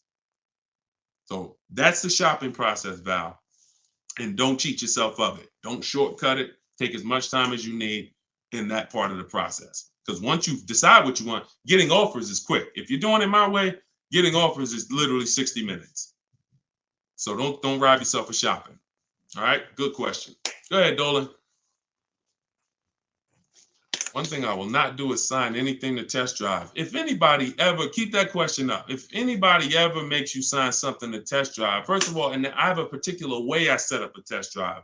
In my book, I teach you how to call a dealer, ask for the most experienced salesperson, the guy everybody loves, the person everybody loves, and you set up the test drive with that person. You set up a random test drive or you walk into, you don't know who you're going to get. You might get Lou Ricardo. He only been there for 2 months. He made $10,000 last month. He hungry. He feeling like he could do no wrong. Even when he lies, he's not going to get caught. And that's the guy you're dealing with. You got to set up everything is a system. Nothing is left to chance when you're following my process. And no one who's experienced like that would ever require you to sign something before you test drive it. Driver's license, I have your information. I have your email. Okay, that's what we need. All this other stuff is just a trick to lock you in. It's ridiculous. Okay. All right. This one's from YouTube. Deshone, I got equity now at the end of my lease, but I got a third-party restriction. How can I sell it to a dealer without buying a new one? Separate the transactions. When Dave came in, Dave was the first person who used this strategy back in 2021. And he joined me because he said, look, I had a BMW. As soon as I found out how to get around this, that made me like $1,500 to $2,000 more because I had the third-party restriction. You call, we speak to used car managers, and you're going to get bids from used car managers. Hey, I got a car. I'm looking to sell it. I have a specific script in my book, but hey, I'm looking to sell it. And, can I give you some information about it? And you give me an offer.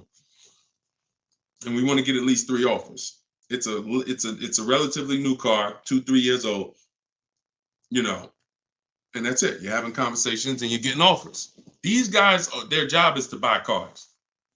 So, but that's independent of who you're getting the car from.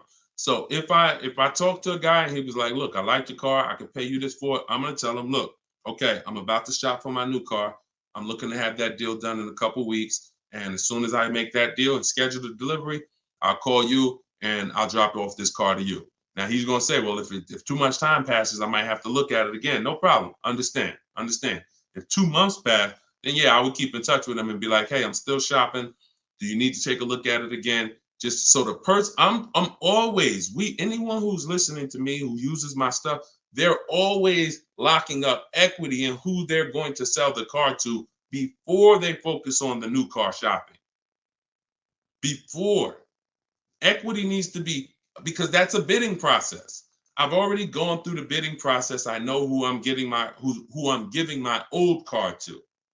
Now I'm on to my next car. I'm on to the replacement car. I'm on to the loan that's separate. But this needs to be locked up first, because what will happen is you've been taught, don't tell the dealer about your trade till the end. Let me tell you how horrible, who's heard that advice? And I'm gonna tell you why that's the worst advice about getting money for your trade-in you could have ever listened to. Hopefully you never listened to it, but who's heard, don't tell the dealer about you that you have a trade until the end? Who's heard that? Okay, Adri said, I've heard that. Okay, who's heard that? Okay, SS, I see you on YouTube, me. Okay. This is a widespread thing. If you go on any of the negotiators' websites or whatever, or you see social media videos, they'll tell you, I'm gonna tell you why that's horrible. Because they're teaching you to shop a way where you are gonna negotiate your way to a deal. You're not sitting at home bidding. And then, so you're spending this time, and now you get the dealer to a price that you're comfortable with. All right, I like this price. Now they're telling you spring the trade on them. So what happens when the dealer doesn't give you what you think the trade is worth? What happens? Because if a dealer gave you a great price on and you don't know that because you don't have enough offers, I'm gonna continue to emphasize that. You don't know you have a great price unless you have 4 or 5 other offers to compare them to. I have a great price from you. But so now dealer says, look, I know you think your car's worth 18, but I can only pay 16. That it's max is 16. Now you're like, all right, well, listen, I'm out. Okay. Who lost there? SS, I know you walk away. I know. You lost. You just sat there and negotiated hours only to get up and walk away with no car. See, I don't know about you guys, but I'm really interested in the people who your money's just as important as your time. Time is just as important as your money. No one's going to waste my time. And I want you to have strategies where no one can waste your time. Because while you're sitting there for 2 hours and getting up to walk away, the salesman's like, okay, listen, they don't know their car's not worth 16, but whatever. Somebody else is going to buy this car. So you're going to go and do that same thing again with some other dealer. 2 hours, 2 hours, 2 hours. And I think that I guess they just know that you're comfortable spending a whole lot of time car shopping. But you don't do that. The only time you're ever going to reveal that you have a car that you might bring to the transaction is when you know you already have offers. So I don't mind once a dealer wins the bid saying, well, look, I do have this old car. I already agreed to sell it to this dealer from Kelly's Blue Book Instant Cash Offer. But if you could match it or beat it, I'll give you the car. That's different. Because you're not going to stop my deal. When you do it like that, no one stops your deal. No, you know what? Hey, that dealer that's paying you that's a good offer. All right, no problem. I'm going to buy the car from you because you won the bid, and then I'm going to sell the car to them. And if by chance they say, you know what, that is a car I could, my used car manager says he can match that. Great, here you go. But this getting up and walking away, driving to a dealership only to find out I got to the dealership, they told me they had $4,000 in fees made up that they put. I just got up and walked away. You wasted 2 hours of your life that you can't get back, and you still need the car shop. So what you're going to find using what I teach, you'll never waste your time. You'll never waste your time. My time's just as important, man. I got 2 kids. I got a lovely wife. I want to spend time with them and people I love. not in car dealerships walking out. That's just me. If you like me, then we're gonna love working together. So go ahead, Dolan.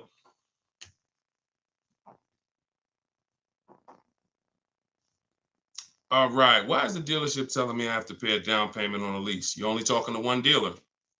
That's it. 80% dealer. See, listen, lazy shopping. And listen, I don't know you, Jamaica. I don't know how familiar you are with my stuff. 80% of dealers are overpriced. 80% of dealers are gonna lie. You're only dealing with one dealer. That's what you're gonna get. You're at the mercy of one dealer. But I'm gonna tell you something. You're never gonna get stuff like this. Tote, $690 a month, $54,000 BMW, sitting at home getting bids. Look, absolutely thrilled to share. I graduated. She joined my program back in 2020. Now, just so you know, I have a video program and coaching. It's the same. It's based on the book. It's 7 steps videos, 7 steps, 7 steps in the book. So, you know, for those of you who want to know about this other program, you go to my bio, you can attend my masterclass, and you can attend my free masterclass. But this is what happens when you bid. Look, when you get bids. This is my first time leasing a brand new car. Got a 2023 BMW. This was last year. Awesome lease incentive, 75 off, plus you got $1,000 off. Look, Greg, 527. Look, monthly payment, 527. You don't see down payments here. Look, Danielle, $550 a month with first payment down. That's it. Included maintenance, gap insurance, all the fees. Look, we could do this all day long. This was Bonita in the middle of the pandemic. Middle of the pandemic, while people were paying $5 grand and 10 grand over sticker for Telluride. Look, I got my got my dream vehicle, 2023 Kia Telluride. Got that in December 2022. Bids, 600 down, 600 a month. That was a 1.25 lease. I remember when she got it. And I always show that because people were out there, oh, there's no deal. People have been saying that for years. People have been saying that to me for years. Deshone, there's no deals out here. Somebody probably wrote that in the comments. I'm sure that's one of the questions. Sean, it seems like it's no deals out here. And listen, no strategy, no deals. Strategy, great deals. So one of the things we're never going to do is listen to what one dealer says. 5 dealers, 5 offers. You could do it your way, manually, or you could do it my way. It's up to you. But you get 5 offers because 4 are overpriced. That's the numbers. Okay? And that's how you guarantee when you drive off with a car that you paid the lowest price in the market. You can't guarantee you paid the lowest price in the market when you only got one price. You can't guarantee when you only got 2 prices. Now, somebody who in my book, I teach something called the 25-to-5 strategy. This is for new cars and leases. We connect with 25 dealers online using my templates. You copy and paste. I got all my stuff in there. You just fill in what you want. And then we reach out to, and then out of those 25 dealers, we're shopping all their inventory. So we got a good shot of, out of 25, we got a good shot of 10 of those dealers having a car we'd be interested in. And our goal is to get 5 offers. That's it, all by email. So you can do it your way. You can call, you can do however you want, but we know this because we shop better than anyone else in this world. So when we're looking at all these offers and when we can say confidently 80% are overpriced, we can talk to someone who's only getting 1 or 2 or 3 offers and tell them there's no way you're going to get great below market deals shopping that way. It's just not going to happen.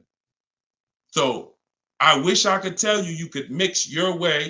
The only thing I can say about mixing your way is if you don't want to use my strategies to get the 5 offers. You want to get 5 offers some other way, God bless you.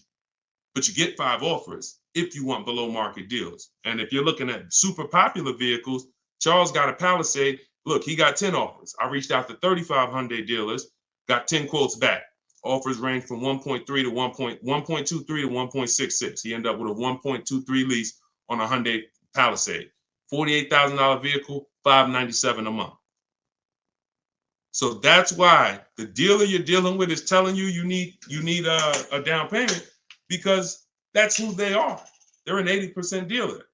They're an 80% dealer. All right? That's just what it is. Strategy. Go ahead, Dolan.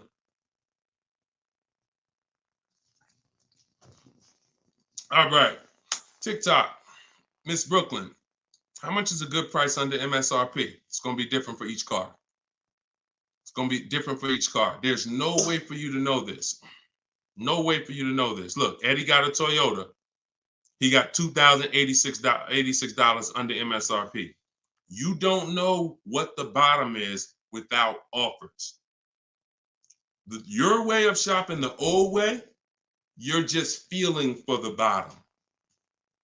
No way.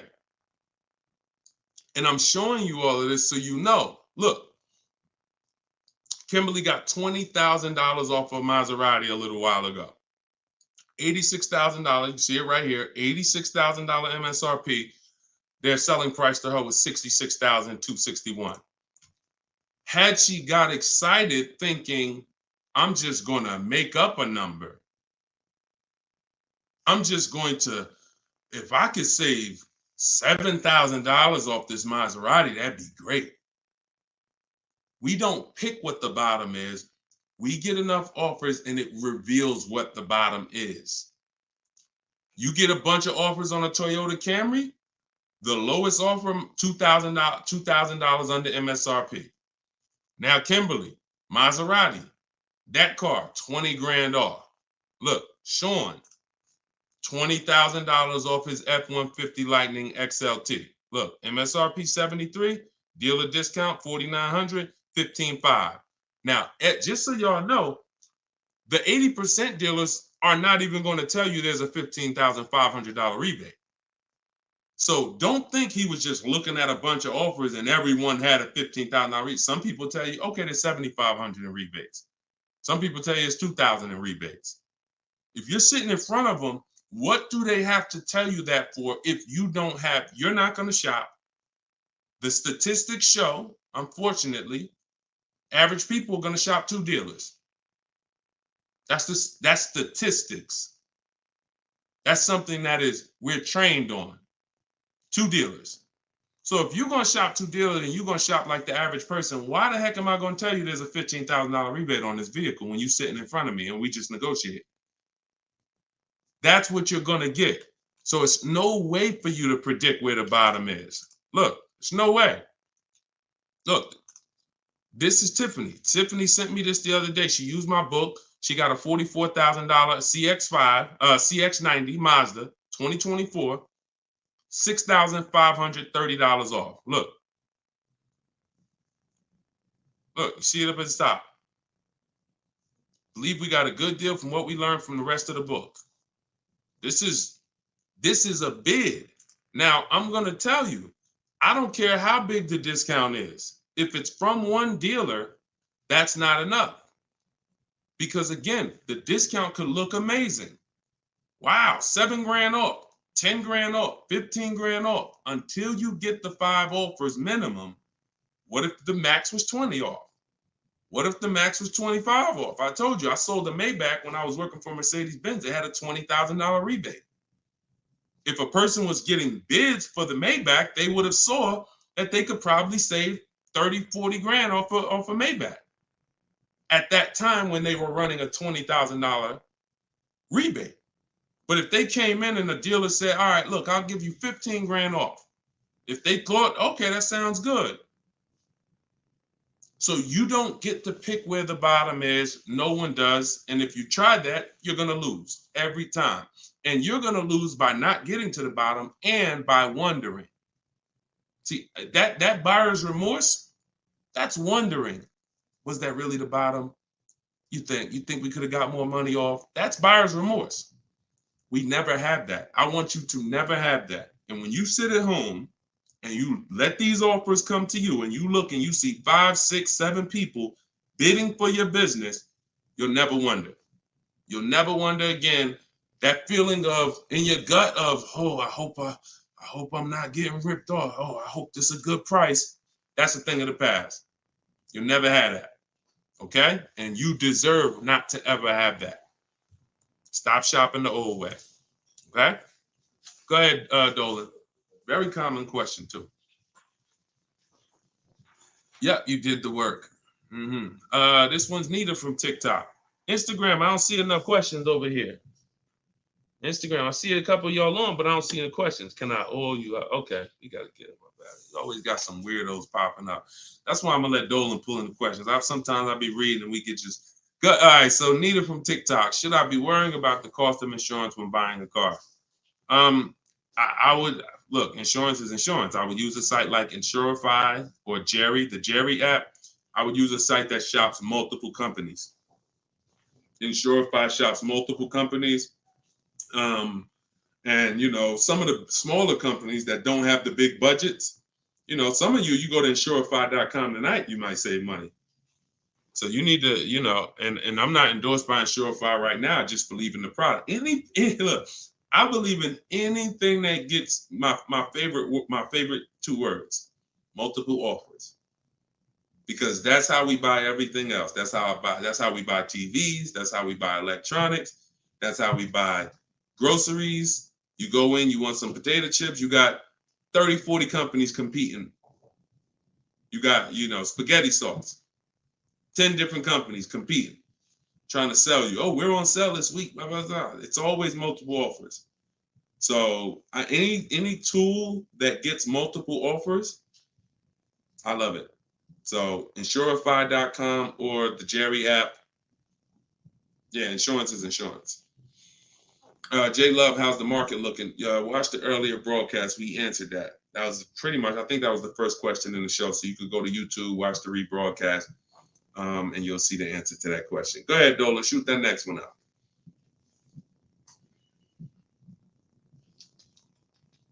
Okay, what is a third-party offers? What is a third-party restriction? Third-party restriction is a restriction in your lease contract that says you cannot sell direct to a used car buyer other than a dealership of the same brand. So we get bids from Carvana, CarMax, Driveway, Kelly's Blue Book Instant Cash Offer, Car Gurus, and AutoNation. 3 of those offers are from local dealers. 3 of those offers are from online car buyers. And they cut a check same day. Simple process. They compete. Third-party restriction means you can't sell direct to them. You would have to buy the car and resell it. We don't do that. We sell to a dealer of the same brand. We get bids from a dealer of the same brand. So that's what a third-party restriction is, and that's how we handle those. All right. Go ahead, Dolan. Everything I'm teaching for those who just came on is in my new digital book. It's called Car Shopping. Well, it used to be called Car Shopping for people that hate car shopping. Now it's just Cars from Home. 7 steps to saving time, money, and avoiding dealerships. So for those of you who want the same results that you're seeing from all these people, if you want those below market deals to be your below market deals, and you get the roadmap, you get the guide, it's a step-by-step blueprint. First step is, because many of you don't know the 7 steps. Those of you who have the book, you know it. First step is the most important question. How many years are you keeping the car? That's the 8-year rule. That's going to help you decide whether you need to buy or shop for a great lease deal. Second step is the equity assessment. Third step is deal structure, and it's deal-focused budgeting. We don't just budget. Budgeting is whatever it is, I'll just budget and I'll see what I could afford. No, we budget for a deal. You need to know what a deal. When I'm budgeting for a lease, I'm budgeting to see if the lease is great, this is what it should cost. If I'm budgeting for a purchase, I'm budgeting, this is how much a great deal should be. I'm coming up with my max offers way before I ever go look at cars. So that's day 3. That's step 3, deal structure. Step 4 is shopping, not buying. Step 5 is multiple offers. That's when we're in the market. Step 6 is paperwork and protection. Step 7 is delivery. 7-step process. So everything is in there step by step. You can get your copy for 75% off as part of our book launch. It's in my TikTok bio, in my Instagram bio, or if you're on Facebook or YouTube, it's in the comment section, or you can scan the QR code on the screen. If you're watching us on TV, you can scan that QR code with your camera to get your copy. Be in your inbox in 5 minutes. Okay, this is Wes from Facebook. How do you feel about vehicles that are well over MSRP? Don't. See, I mean, if you guys can't see that you need help, because the language you're using is really desperate language.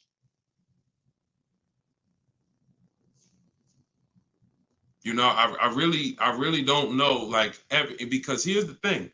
You're walking into dealers because that's all you know to do, and you're saying that stuff. Vehicle I'm interested in selling almost 20 grand over MSRP. I remember when the new Broncos came out a couple years ago during the pandemic, and people were paying 10 grand, 20 grand over MSRP for them. And when our first person got a Bronco with no markups, everyone who paid 10, 20 grand, 5 grand, 2 grand over at that time, money's out the window dealing with 80% dealers. And then you go in and you say this stuff that just works against you. Oh man, yo, you go into another dealer. Hey, what's this? Oh, y'all got, how much y'all asking for this? Well, we're asking 10,000 over sticker. Oh, okay, that's better than the other deal. This other deal I was in, they was asking 20 grand over sticker. Negotiating against yourself.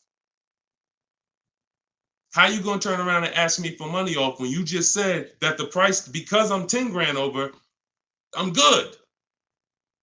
Oh man, you only 5 grand over stickers. Man, you all right, this is good because the other one was 20 grand over sticker. Okay, so don't ask me nothing about my 5 at all. You interested? Because hey, yeah, let's talk. What's the payment like doing this? All right, come on, have a seat here. This is you going out with the cleaver in your head. I don't know how else to tell you. Like, sometimes I'm nice. I'm a nice guy. I wouldn't be doing this if I wasn't a nice guy. This is what God put me here to do. But I'm telling you, you're a sheep to slaughter. If you don't learn this strategy, you are a sheep to slaughter, and every single time you buy cars, you're overspending by that. You go out right here. Now, if you get bids and you start to see, okay, man, I could get that car not only for this. We had somebody come on the show the other day, and she said, man, I got a brand new 2024 BMW X4M, the M. And she said, I got the bids. I got 4 grand off and another 3,000 for my military. I saved 7 grand. Bids sitting at home. Some people going in the BMW dealers paying 5 grand over sticker for the brand new, newly designed 2024 M. So, any way I could get it, I'll break down the numbers and let you see. That sound like this guy and these people he's showing getting way different results than I'm getting. And sometimes I'm gonna just be straight up with you. You $24. I don't know. So go ahead. I don't know, because that's it. All I could do is just follow the show and listen to what we're talking about so you can understand. Go ahead. Go ahead, Dola. You can't make people. It's crazy. Like, literally, you cannot make people. Like, I could sit on here, talk to them blue in the face, talk about the money, show the people. You can't make you. I can't make y'all. So only the minority of people who are like, yo, you know what? This dude, I've been public for 3 years. If what I was teaching wasn't working, if I was scamming, if people were getting my stuff, we wouldn't be 5-star reviews. We wouldn't have 2 million followers. It would have came out a long time ago. I've been doing free master classes for 3 years. This would have been out by now. So understand, I'm fighting for your money. I'm fighting to protect your money. And I never had a book for $24. The least expensive way to work with me before my book came out was $397. I'm gonna let that sink in. The least expensive way to work with me prior to my book coming out was $397. And people didn't bat an eye. Some of you been in my master classes. You've been in my free master classes. You know, oh man, I can't work personally with Deshone. I can't get his step-by-step strategies until I invest in his program. All those people that y'all seeing been investing in my program since the pandemic. I never had something for $24 that you could get everything I teach. It took me everything because I priced the book at $97. I said, it's not fair. It's not fair that I'm going to help you save thousands and thousands of dollars and I'm charging the same price for daggone books that are talking about wizards and fairies. That's not fair. But, I got to be obedient. God told me do this, I'm going to do it. I don't know how long I'm going to do it. But for now, You can get your book you can get your book for 75% off in my TikTok bio, in my Instagram bio, in the comment section. YouTube and Facebook. TikTok, is it better to get a car loan from a credit union? No, we use a process. Everything we do is bids. So if you're new to this, we use a process called the bank bidding war, where it's 3 rounds. So before we look for a car, if I'm looking at a Honda, first thing I'm going to do is see, does the Honda I'm looking for have any special interest rates? 0%, 0.99%, 1.99%. That's going to eliminate my needing to shop for any bank loans, because a special subvented interest rate is like a finance rebate. They're giving you rebates in the form of financing. So no one can compete with that. So once I do round 1, if there's no special interest rates, now we start getting our bids for the car. Or if I'm looking for a used car, we start, shopping the marketplaces, narrowing it down to the ones that are going to be the best value. And then once we see who wins the bid, we find our car, we lock up that car, and then we go and we start round 2 of the bank bidding war, which is going to be our credit union, our banks, online lenders, going online and letting everyone access our credit with a hard pull. Because if you do this right, this weighs on your credit just like one hard inquiry. So if one hard inquiry drops your score 10 points, you could have 20 hard inquiries in this 48-hour period, and it's going to drop at the same 10 points. So we do that, and whoever gets the best rate, whoever makes us the best offer from round 2, then we call the dealership and we give them an opportunity to beat it, and that's round 3. The dealers have 7, 10, 15 banks. Any of their banks can beat it. That's the bank bidding war. Everything we do is a bid. There's no price assurance shopping the old way. Not only are you overpaying, even if you get a good deal, you're going to question it because you don't have enough offers to compare it to. Once you have enough offers, I had 10 banks compete for my business. I know I got the best rate. We need to know. That's the name of the game. Price assurance, guarantees. These are words that you haven't had in your car buying experience. I'm guaranteeing. If I ask any of these people here that I showed you, Tiffany with the Mazda earlier, Sean with the $20,000 off his F-150, Charles with his Palisade lease. If I asked any of these people, if you said, hey, look, are you willing to bet me $500 that there was no better offer in the market that you could have got, they'll all take the bet. I'll take the bet. But if I asked you, and I took listen, what's the last car you bought? Okay, are you willing to bet $500 that there wasn't any lower offer in the market for that same car? Would you take the bet?